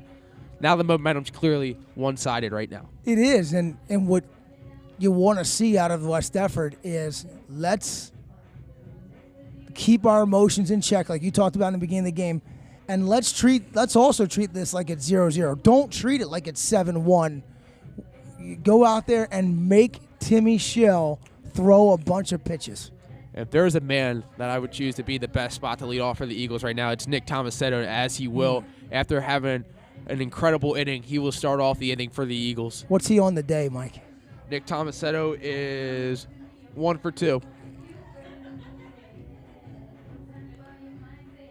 Flew out.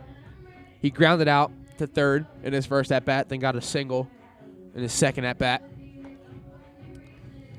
Michael, I have a break in the action here. I want to extend a congratulations to West Effort wrestler Cody Thurston, who wrapped up his high school wrestling career over the weekend at the NJSIAA State Championships, placing 7th at 195 pounds. So a 2-time state place winner, 8th as a junior and 7th as a senior, and 102 career victories, I believe. And I believe it was finished with 101. 101 career victories, and one of the best we've ever had. So great job, Cody, and look forward to do great things in college as well. Absolutely. One of the best tournaments in the nation, New Jersey State Wrestling Tournament. Now back to the Eagles pitcher, Nick Tomasetto. Love the Nick Tomasetto call right there. PA announcer Billy Corsetti loves hitting the Tomasetto call. Good job by Timmy Shell. Timmy Shell, he's doing a great job. He's coming out. consistent. Seems like he has his pitches that he likes, and he's going to continue to attack them. He's got to be careful, man. When West Effort comes around a second time, they know what you got. And especially if you're a pitcher who knows you don't have much stuff left in the arsenal. 1-1 count for Nick Tomasetto. Oh, nice hard hit ball. See if that drops. Good play by the right fielder. Well hit.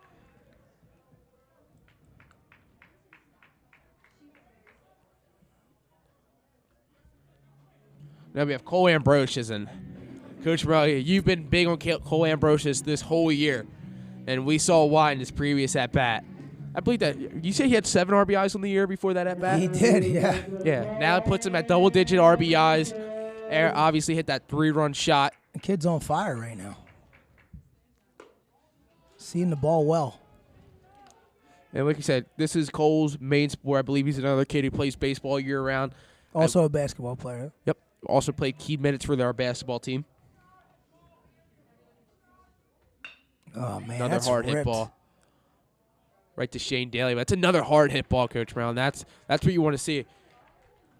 Yeah, guys can't get frustrated. I know they want to get on base, but again, treat this like it's the second inning of the game, and Timmy Shell was the starter, and that's your first look at him. You know, if he's on the mound when he come back around, you got to know you're going to make adjustments. Seeing Goldberg, who's walked in both of his at bats, speaks to how great of an eye he has. He takes the first pitch for ball 1. Dean also got us going earlier on a 2-out rally. Hoping he can do the same thing here. And we talked about how crucial that 2-out rally was. Dean takes the second pitch, puts him up in the count 2-0.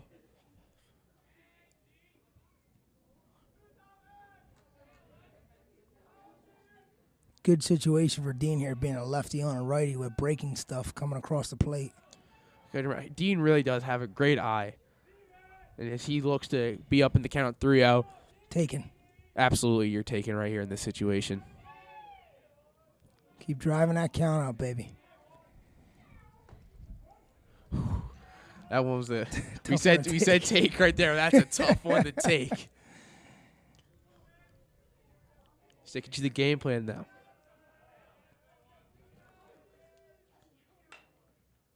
Gonna hit Off right the to the third knuckles. baseman. Yep. Third baseman makes the play and gets out of the inning. Quick inning. Great job by Tim Shell. Yeah, Timmy Shell's doing a great job on the hill. Just throwing his stuff and let his infield make some plays. As we saw a good play right there by the third baseman. We saw a few hard hit balls caught by the outfield. How important is it that Tom Macedo is back out on the mound for the 5th inning? I mean, Wes Deffert, if you're the starter, the expectation is that you're going to go deep. Like, we're going to put you out there until your arm starts to really hang. Yeah, and the first 2 games of the year, the Eagles threw Ryan Gallagher threw a complete game, then Al Griselli threw a complete game against Haddonfield. And as we've talked about at length, what you have in the bullpen is really what it comes down to in baseball at the high school level. And the Eagles, if they can continue to get these complete games or just get deep into the innings, it's huge. Mm-hmm. Especially because you have some solid arms. And Ian Murphy can come in to relieve for you for a little bit. I believe both Morrell brothers can also relieve for an inning or 2. Mm-hmm. So I mean, that's important. I think the Eagles have some riches when it comes to pitching.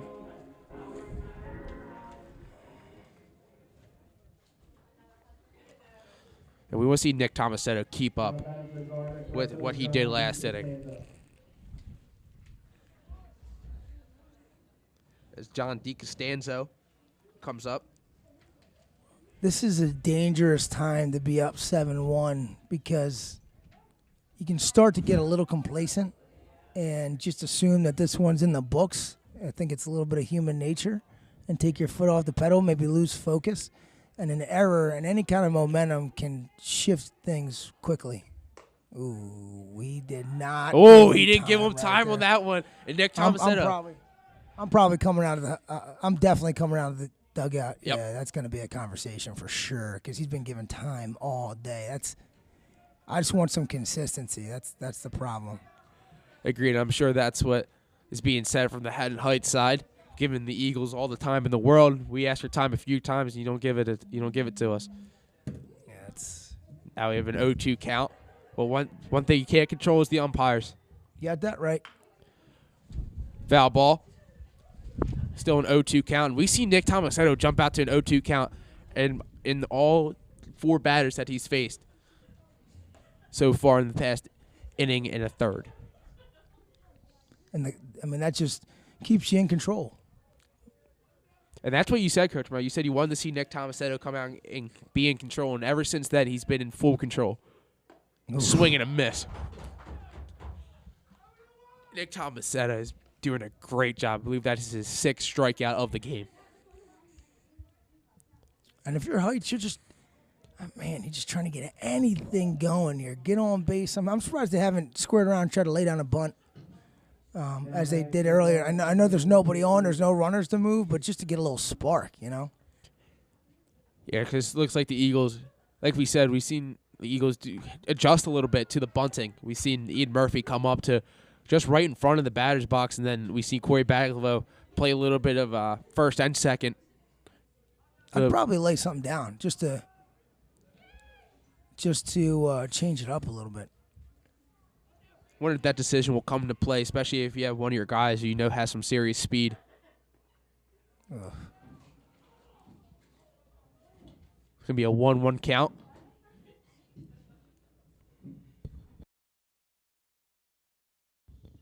We'll see Nick Tomasetto continue to control the pacing of the game.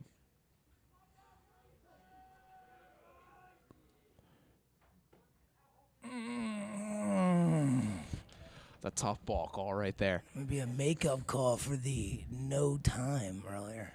Might be 2-1 count. That was a tough one. There's the time. He gives it to him that time. So he made up for the time, and he made up for I think the. Height's just testing him, see if he's gonna stick to his word. One thing that I'm seeing though, Nick Tomasetto is not letting the time get to him. No, he's right back on the rubber, man. Good job. Great hit. That's what you needed. And now the bunt strategy comes into mind.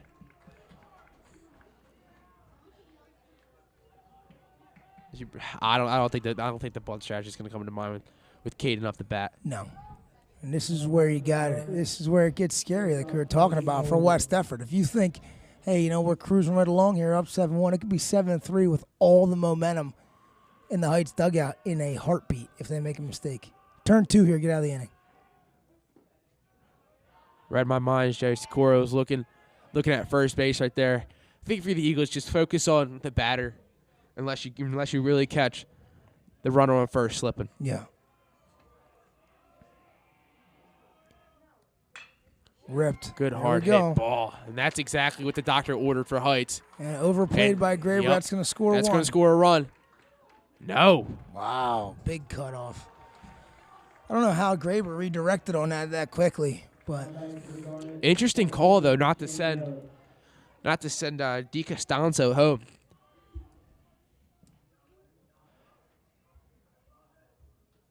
There's a big double right there. That's a second double of the game for Caden Bodine. where are we at in their lineup? Caden Bodine is the leadoff hitter, so now we're at the 2 spot. This would be Shane Daly, who was bunted out and reached on a fielder's choice in his last at bat. Situational baseball right here. I mean, I guess you get one. Anything in the infield, you're going to one right away. Right? I would go to 1.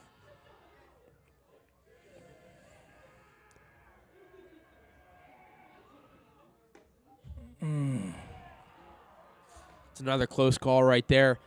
2-0 count in favor of Shane Daly, who's made a few great plays over there in center field.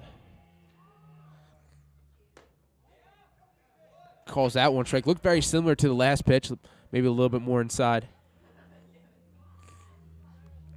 Yeah. Now Nick Tomasetto is 2-1.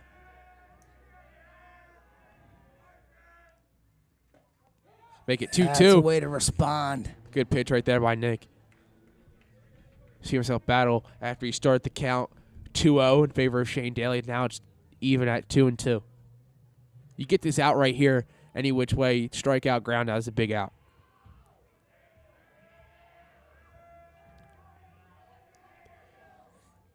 Oh, no.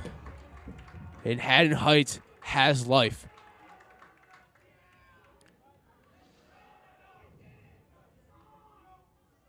As we see the juice is now back on Haddon Heights' side. Now they have bases loaded. You got one out. Got your 3-hole hitter.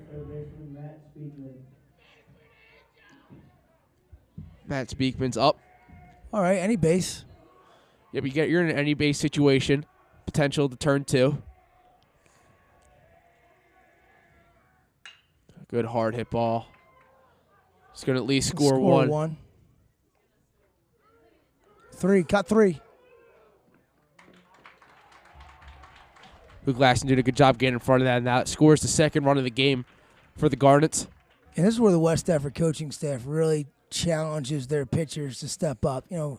Nick's probably 60-ish, 70 pitches Yeah, because deep. he had a pretty quick inning for the fourth inning. So I would say around that 60, Hover around 65, 60. 70 range. Getting some arm fatigue right now, and they're saying, we're going to leave you out there. You got to battle through it.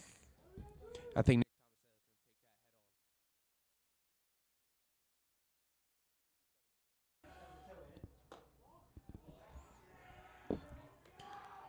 7-2.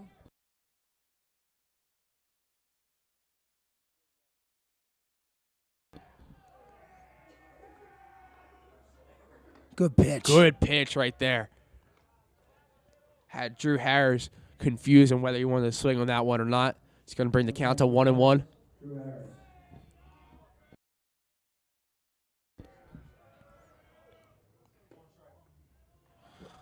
Make that 2-1.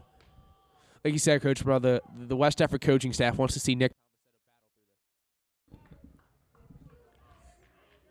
Yeah, leave him out there. I think Nick's a kid to take this one head on. Jamming him inside right there. Pitch of the game right here, right? Yeah, if you're Nick Tomasetto, I think this is a big pitch. Looking to get out of this inning, restore some confidence. Fourth inning. Got a 2-2 count with 2 outs. Runner on second and third.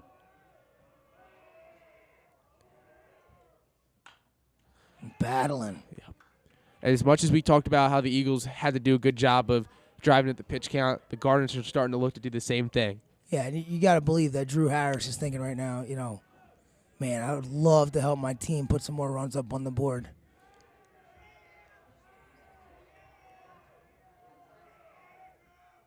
Oh, what a pitch. Man. Gets Drew Harris out swinging on that one. Pitch of the game right there. Saved a late run. Now you got to come out your second time through seeing, if Timmy Shell's still out there. It's going to be your second time seeing him, and now let's make some adjustments and go back to work. Luke Laxton's going to lead the inning off for the Eagles as we left off on Dean Goldberg.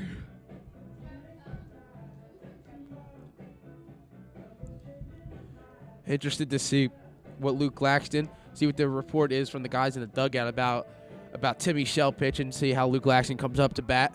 I think if you're the Eagles, to continue to be aggressive. Like you said, Coach Morrell, you still want to go into this that you're not up 5. You want to go in, you want to play smart, but you also want to continue to put more runs on the board. Yeah, right now in the game, it feels like it did in the first and second inning where Haddon Heights came out strong and we kind of weathered the storm a little bit. Didn't get a ton of hits in the first cycle through, and now you've seen the pitcher, and it's time to make adjustments and get guys on base. I like where we're starting this inning. I really like the young bats of Laxton and Socorro. Is it Laxton then Socorro? Right? Yep. Laxton struck out his last at bat. Then Joey Socorro got hit by a pitch to reach and then eventually score. I just think they're patient at the plate, and then you got Marafa and Graber waiting in the wings. Agreed, especially with Morrell and Graber being the 1 and 2 for the Eagles. You want to get to the top of the lineup, especially because these guys have faced Timmy.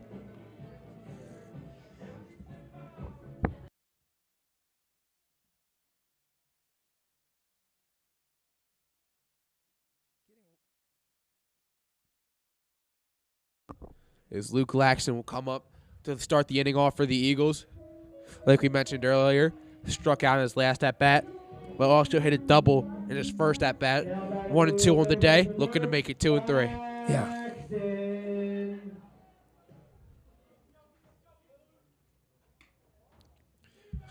Take that one, make it a 1-0 count.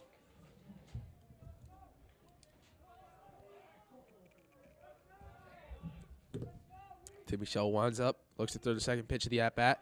As Luke Laxton looked to lay down a bunt right there. All right. Trying to get a little life back for the Eagles here.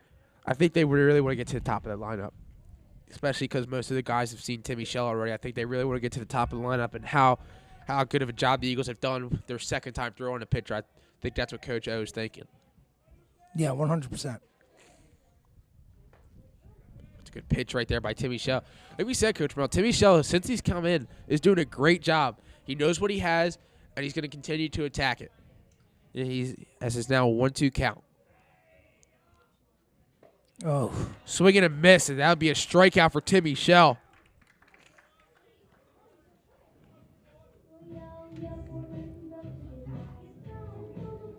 Heights capable of putting up runs at a moment's notice, so West Effort really needs some more runs. And Joey Socorro comes off the bat, hit by pitch, and would eventually look to score. A swing and a miss. Look at him. Timmy Shell just getting more confident with every pitch. Yeah, as he should. He's doing a great job since he came in.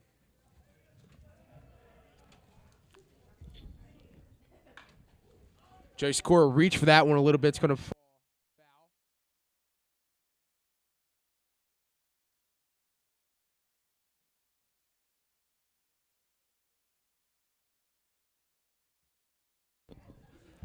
It's going to be an 0-2 count for Joey Socorro after swinging a miss and a foul ball. Reached a little bit for that one.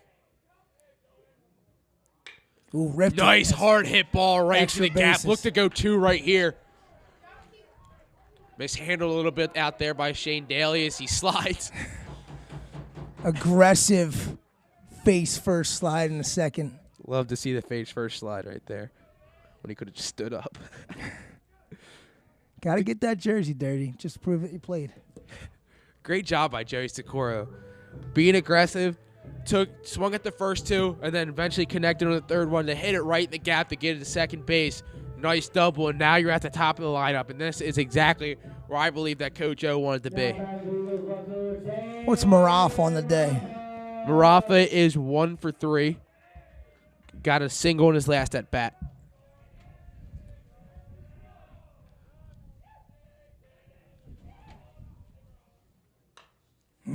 Nice hack right there. That's a windshield. Hopefully mine should be good for that one. I can't believe you parked where you parked. You see where I parked? Yeah. Right in front of the batting cages? Just such Yeah, a I rookie saw you mistake. when I saw where you pulled it. I was like, I should probably park right behind Coach Morrell. Hey, you get a free foul ball. I won right there. She takes it for 1-1. Got a runner on second. You got 1 out. Dan Marafa, the 1-spot hitter for the Eagles. Be huge for him to get on base. Swinging. First real adversity for Timmy Shell this game. Yeah, Timmy Shell, I've said it a few times already, but he really has done a good job since he's came in. But now you have some adversity with a runner on second and 1 out. You want to try to.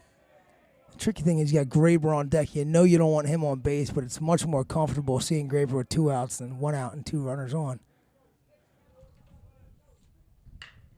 Nice hard hit ball on the first baseman. You want to see Be a hustle play. Rafa run it out? I thought we had an initial safe call here. Was there initially a safe call? I think the home umpire went safe, and then the field umpire went out. Okay. And obviously confirmed by the coaching staff, Coach Tommy Jacobowski, right on top of that play. I'm sure we would have challenged it if we thought it was close. Yeah, it was a very close play right there, but importantly, you get Joey Socorro at third base.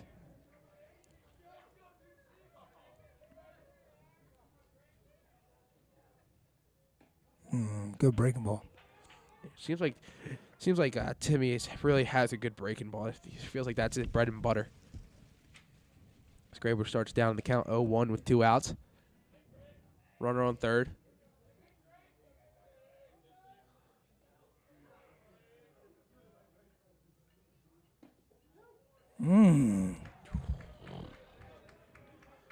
Timmy Shell now jumping out with 2 strikes.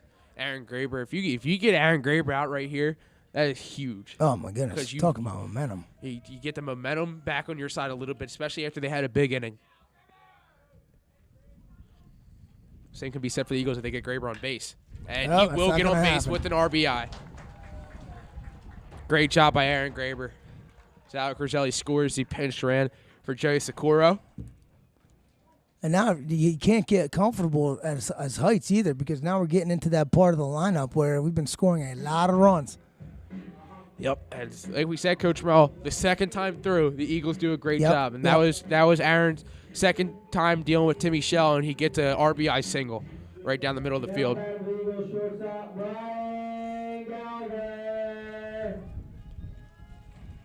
Brian Gallagher 2 for 3 on the day with a sacrifice fly and 2 singles.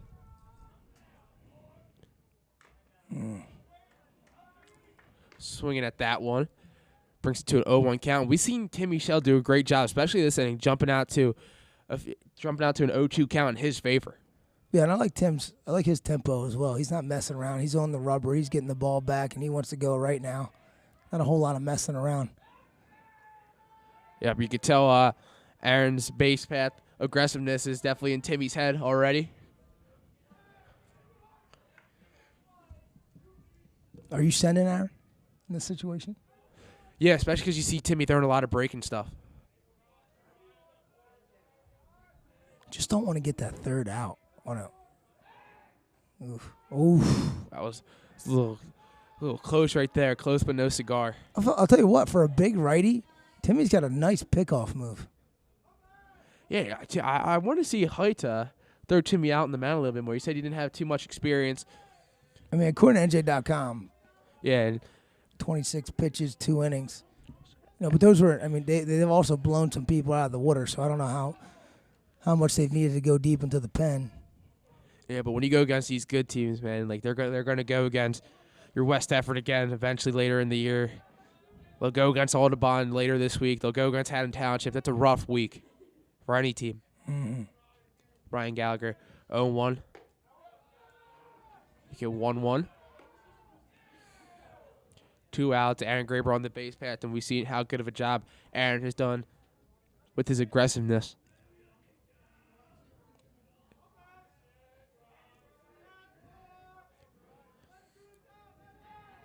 Juice coming from the Eagles dugout. Oof.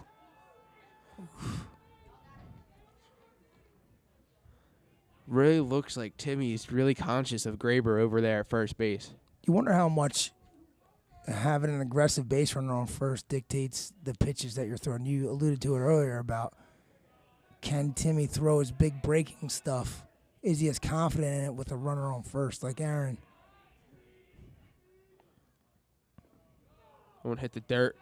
We see everyone's now aware that Aaron Graber has potential to steal a bag whenever he feels like it. You saw the catcher was up and ready for that. Brian Gallagher now jumps out to a 2-1 lead in the count.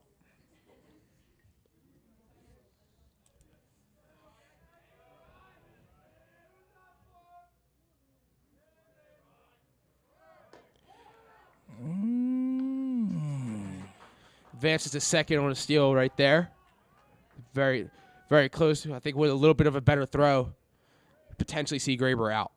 Yeah, that was. I still thought he had a tag on him. It was close. It was close. I think with a little bit of a better throw, it's for sure an out. Not a textbook slide No. from Aaron either. We're diving for the first down marker during the fall right there. That's what that looked like.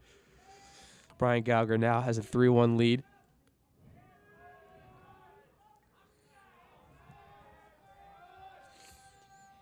Timmy doing a double take at Aaron Graber. Oh, good hard hit ball.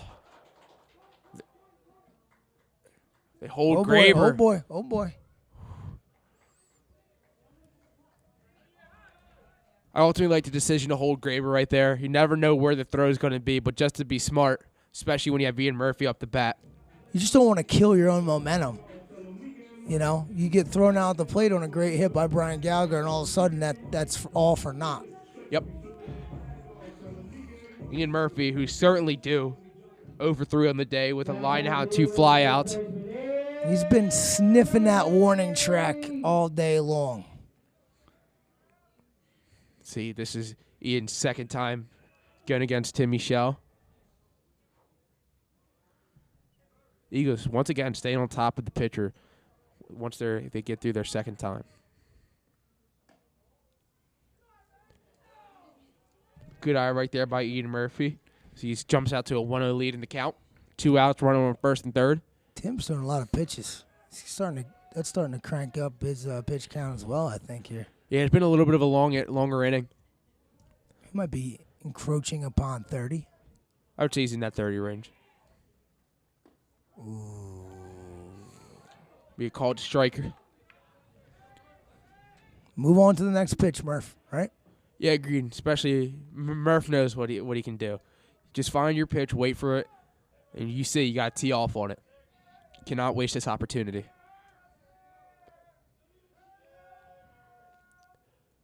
Michelle winds up, throws the pitch. The bat comes off the hands of Ian Murphy that time. Reaching out to get that off the plate breaking pitch, which seems to be Timmy's bread and butter.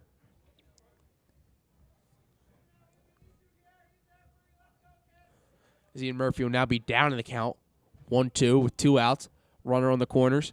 Needs to stay within himself here. Little Mr. Miyagi focus action. Ian Murphy. See Ian Murphy does right here. Like you said, Coach Morrell really needs to focus in. You probably don't even know who Mr. Miyagi is. Don't doubt my knowledge of the Karate Kid. Drifting. And another fly out for Ian Murphy. All right, so, I mean, Tim Michelle gets out of just one run given up, right? Yes, only 1 run was given up that inning. Top 6. You think they're sending, is Thomas Seto coming back out on the hill? Good job, Isaac. Let's see. It's like they're, could be, yes. Is he going to pick the baseball up? That's a big question, and he picks the baseball pick it up. Yes, he does. That was dramatic. That was. Because we know he plays a little bit of shortstop, so running over in the same direction, seeing him pick up the ball is big, especially if he gets out of this inning.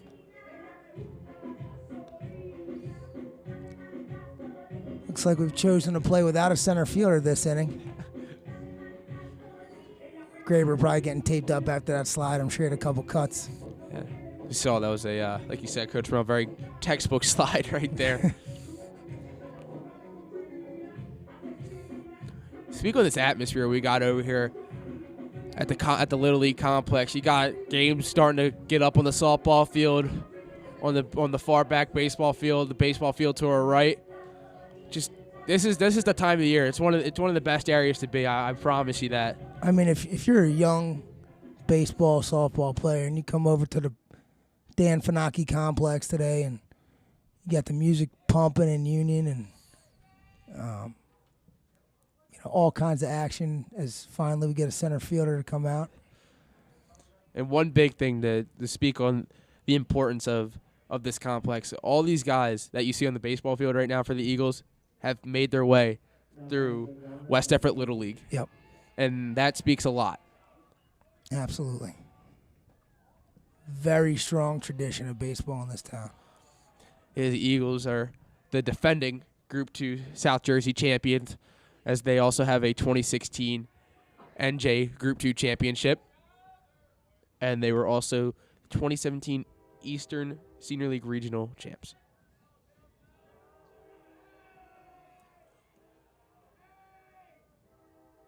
A swing and a miss right there. There's Timmy Shell up the bat for Heights. Nothing like a really hard freight train horn in the background as you're just throwing gas. Anytime you can get a train sound, things are good in West Effort. There it is. What a pitch right there. Gets Timmy Shell out, looking at that one. And that's big for Nick Tomasetto. If he can continue to dominate like he has so far this game, it's going to be big if he can throw a complete game as well. Joe Piari comes up for Heights. Breaking ball didn't break right there, and Joe is all over that plate. Oh, he's up there as much as he possibly can be. Hard hit ball to center field. Aaron Graber gives me the me call. We heard that from up here. 2 hands. They'll get the second out for the Eagles. This is the inning that you wanted right here. Yeah, so far you only have about 5 or 6 pitches thrown in the inning with 2 outs already.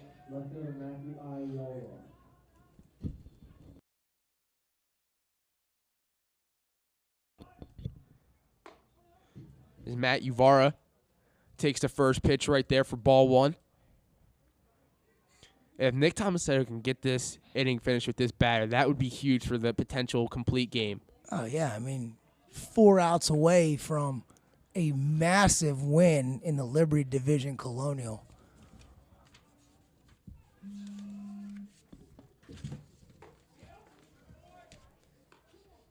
Nick Tomasetto, there's a strike right there, makes it a 2-1 count.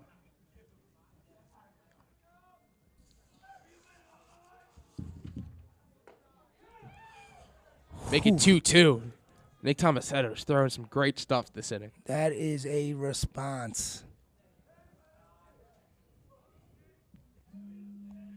We'll see Nick Tomasetto finish the inning right here. And he There it does is. the swing and a miss. Nice and easy. Got to get the ball over to first. Nice and easy, and that's the inning you wanted from Nick Tomasetto. Sure, his arm is thankful for that as well. Oh, you're not kidding. That's a big inning for the Eagles. Obviously, an 8-2 score right now, but for Nick Tomasetto to get out of that inning and the potential of a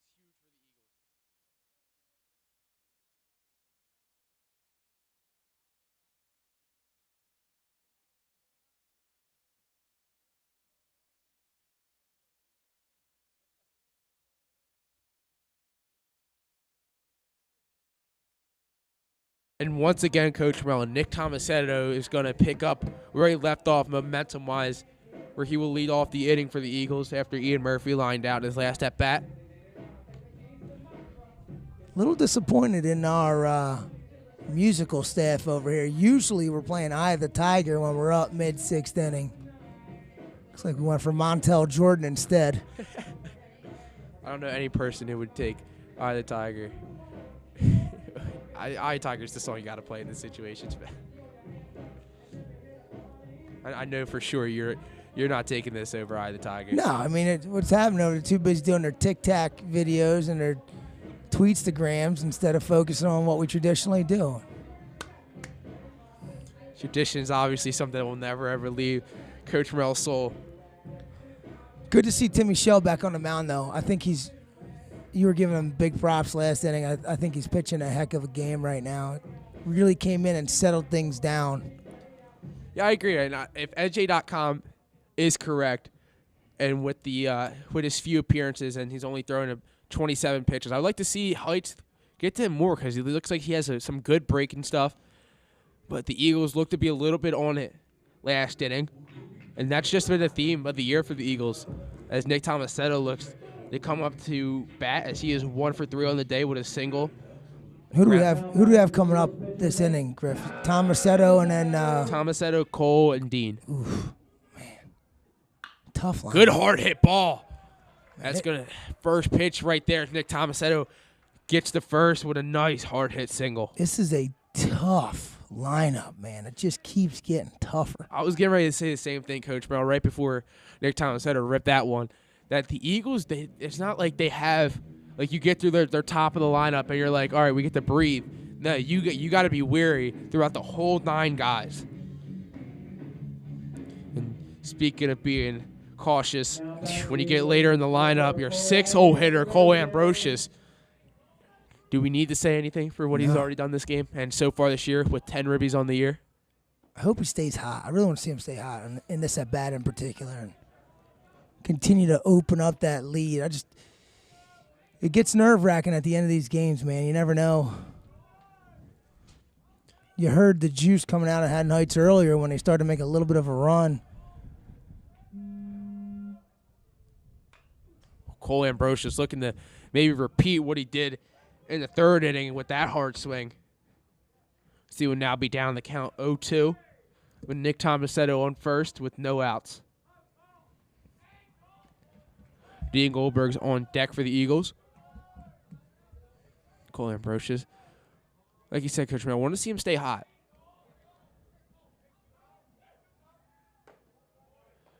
Good eye. A great eye Keep right driving there. that count up. I know the Haddon Heights folks don't like it. That's a little bit of a frame job right there by Yep. the catcher.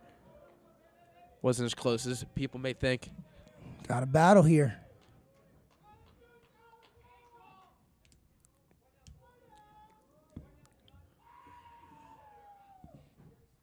Oh, A good swing and a pitch. miss. A great Good pitch.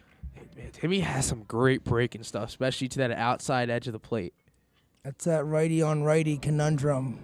You know, the pitcher's kind of in control if he can paint that outside edge. See, is my man been on base every at bat? He flew out in his last at bat, Okay. but he reached on base in his first 2 at bats with 2 walks.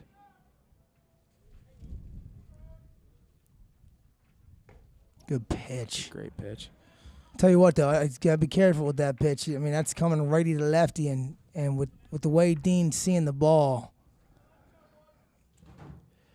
Dean 0 for 1 on the day, but he's been up the bat 3 times. He has 2 walks, and we spoke about it at length of the eye that Dean Goldberg has in the batter's box. As Nick Tomasetto looks to steal, great throw. That's out. Little too aggressive there. As the aggressiveness comes back to bite the Eagles right there. Now you have 2 outs. Dean Goldberg has, I believe, 2 strikes. It's going to be. Oh, no, it's 1 ball, 1 strike. Got a 1-1 count. Want to see Dean Goldberg continue to do his job. Feels like Dean's been up with 2 outs every time he's been at bat. Nice hard hit ball. Gotta run that out. Yep. That's why you got to continue to run it out. Easy, big daddy. Yeah. Sometimes, speaking from experience, when you're a big guy, you just think you're more fleet of foot than you really are, and you want to. It's going to be a conversation between Dean and I. But Dean Goldberg, if we could speak about a kid who does his job, Dean Goldberg does his job as good as anybody else on this team, as he's reached on base 3 times. 100%.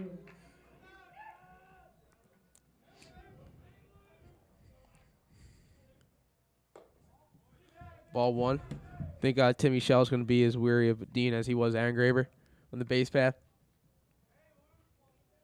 You got a 1-0 count. 2 outs. Luke Laxton up the bat. Struck out his last AB. Good hard hit ball. It's getting through. Right down the middle of the field. That ball had eyes. I think that's what they say. Luke Laxton, another kid who does his job. 2 for 4 on the day with 2 singles. Yeah, these young bucks at the bottom of the lineup, I'm telling you, they just put the bat on the ball and try to hustle out hits. As Joey Socorro ripped a mean shot into the gap his last AB for a double. Also scored. And this lineup just never lets you get comfortable. Agreed, and that's huge. As much as we talked about seeing what you got when it comes to terms of pitching, but the fact that you have a 9-man lineup that you know they can all hit the ball very well and they're all very smart at the plate, is Joey Socorro. That one's going to drop. Dean wants to go so bad. Joey Socorro does a great job right there, getting on base with a single. Now you got bases loaded, 2 outs, and you're at the top of the lineup. Oh, no, I'm sorry. You don't have bases loaded. I forgot Nick Tomasetto was picked off stealing. Shout out to the softball squad. Huge victory over Haddon Heights today at Haddon Heights, 1-0 in a pitcher's duel. Who was pitching for us? Who started? Trying to get that info right now. Girls softball doing a great job this year. They're very excited as Coach Morrell. My last appearance, we commentated them in an absolute war. Very cold that game, About too. 30 degrees colder than it is today. You lost a couple teeth during chattering. Got bases loaded right here. 2 outs, 1-0 count. Dan's due. What's he 1 for 4 on the day? He's 1 for 4 on the day, correct.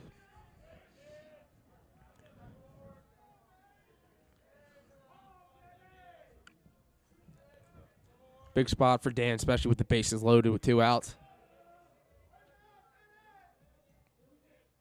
Leave that up there. Just doing too much. Doing too much. Yeah, you got to leave that one for the Birds.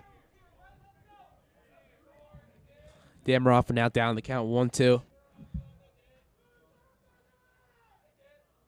Juice is coming from the Eagles dugout. Attaboy. Does a good job taking that one, leaving that one up there. Now you got a 2-2 count.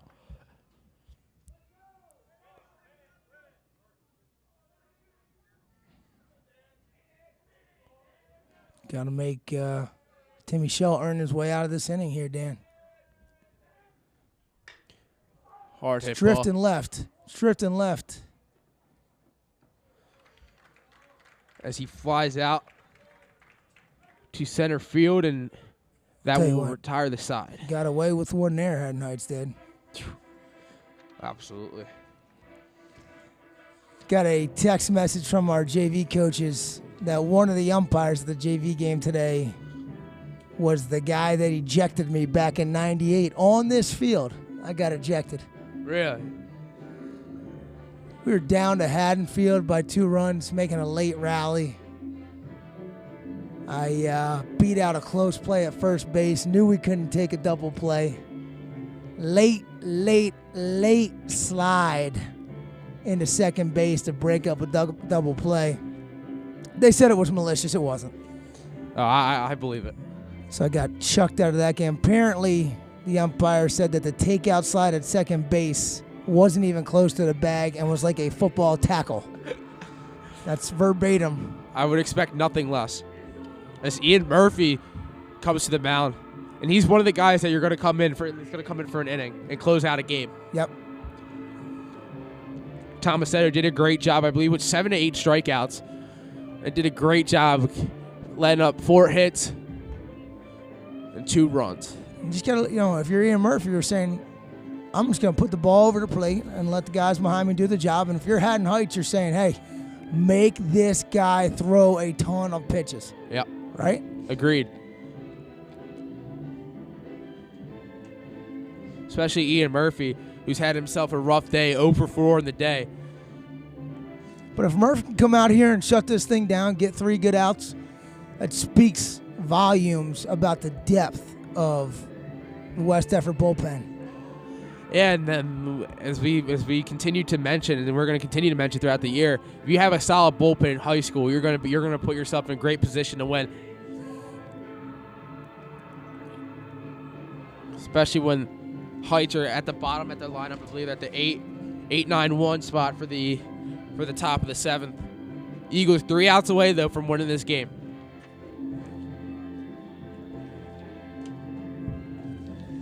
And Griff, not only does this have major implications in the Liberty division, as Heights currently sits atop the division at 3-0, but also in Group 2.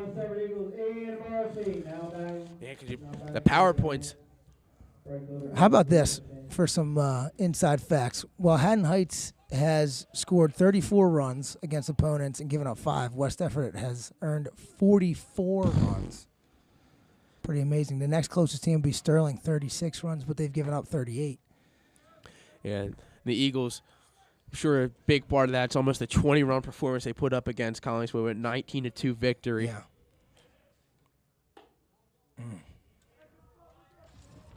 Want to see Ian Murphy really find his spot right here.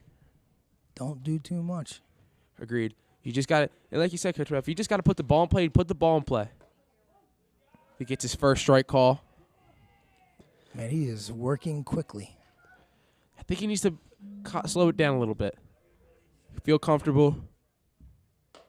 Good pitch. Be called strike. Now Ian Murphy works his way back to an even 2-2 count.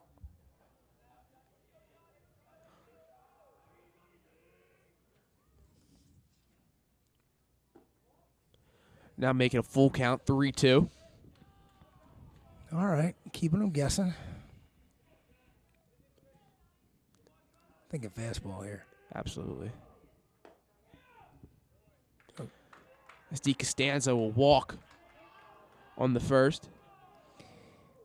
To fill you in on the softball was freshman Isabella on the mound today. 1 hitter, 13 strikeouts. 13 strikeouts on 1 hitter. You and I saw the dominance of Bella Kwashek. Oh, man. She came in and just started dealing right away. Wasted no time. Yeah, no, at the plate as well. She was 2 for 3 or 2 for 4. Had a huge 2 RBI double. Mm-hmm. Had herself a day. Just a freshman. That's the freshman, exactly. Talked to some of the girls on the softball team. Said she has potential to be one of the best to come through. That'd be amazing considering the great ones we've had, man. But you certainly see it. Yeah, especially for a girl who plays softball all year round, and that's a big theme that we see in both baseball teams. We see a lot of the the guys are playing baseball year-round. We see a few of the girls are playing softball year-round. That's big, especially when you talk about what happened last season with no one having a baseball or softball season. To be able to play in the summer is huge. Yeah. And it's showing. I believe it's showing right now. Continuing that development. Murph's got to get ahead. He's got to stay ahead in this count. He has a 1-1 count. On that one high towards the head. I agree with you, Coach. I think Ian is going a little bit too fast right now. I think he's rushing it. I think he wants to get these 3 outs and get out of here. But you got to slow it down a little bit. You don't want to put yourself in a jam. Emotional stability. This is a very tricky situation. Ian Murphy has not thrown many pitches this season. He's 0-4 at the plate. So if there's ever a time. Oh, look to turn 2 right here. Got to get the ball out. Need it. Got it. Great job turning 2, and that's a huge sign of relief for Ian Murphy, I'm sure. Huge is an understatement. Man, just mentally, now especially now you got, who I guess we would consider the best player on Haddon Heights' team up to bat right now with no one on base. You can afford to make a mistake.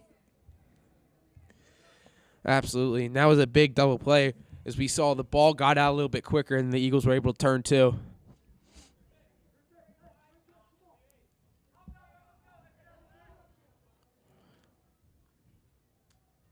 Caden Bodie in the Coastal Carolina commit was up the bats, had himself a day.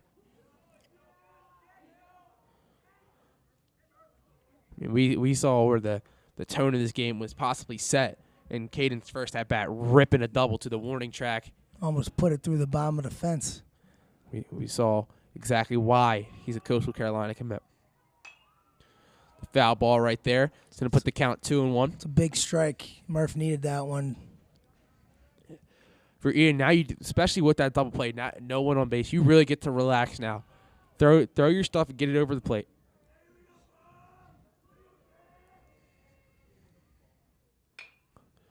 And Aaron Graver looks to close this game out. Please use 2 hands. And 2 hands will not be used, but the game is over. We'll take it, I guess. As the Eagles win 8-2 in a dominating game. Yeah. And I want to give my player of the game to Nick Tomasetto. It's either between him or Cole Ambrosius. Yeah, well, I was going to say, if you're going Nick, I'm definitely going Cole. Yeah, I mean, Nick Tomasetto did a great job dealing on the mound today and did a good job going 2 for 4, some big singles. Great all-around performance by the Eagles, and I think that's what we've seen all year. They've been great all around. Yeah, and that's going to, you got Sterling up next on Wednesday, and you've made your first rotation through the division and could potentially be undefeated. That's got to be the goal. Hey, we want to win the first half of the year, the first half of the rotation through the division to put ourselves in a shot to win a championship. So Wednesday's a huge game. And Nick Tomasetto did a phenomenal job on the mound today, only having to use Ian for a few pitches at the end here. But my MVP is going to Cole Ambrosius. The kid's hot, and if he stays hot, particularly hitting in the 6 hole, this team is as dangerous as it gets. Hard to argue Cole Ambrosius right there as he's your MVP and Nick Tomasetto's mine. But overall, great game by the Eagles. Saw some great plays all over. And that's going to wrap it up. I want to give a special thank you to Sean Fleming for filming the game. Special shout out to Mr. Kirsch for setting this up. Special thank you to Coach Morrell for joining me in this commentating. And that's going to wrap up the game as the Eagles get an 8-2 victory over the Garnets and improve to 3-0 in the division. That will be all. Have a nice day, everybody.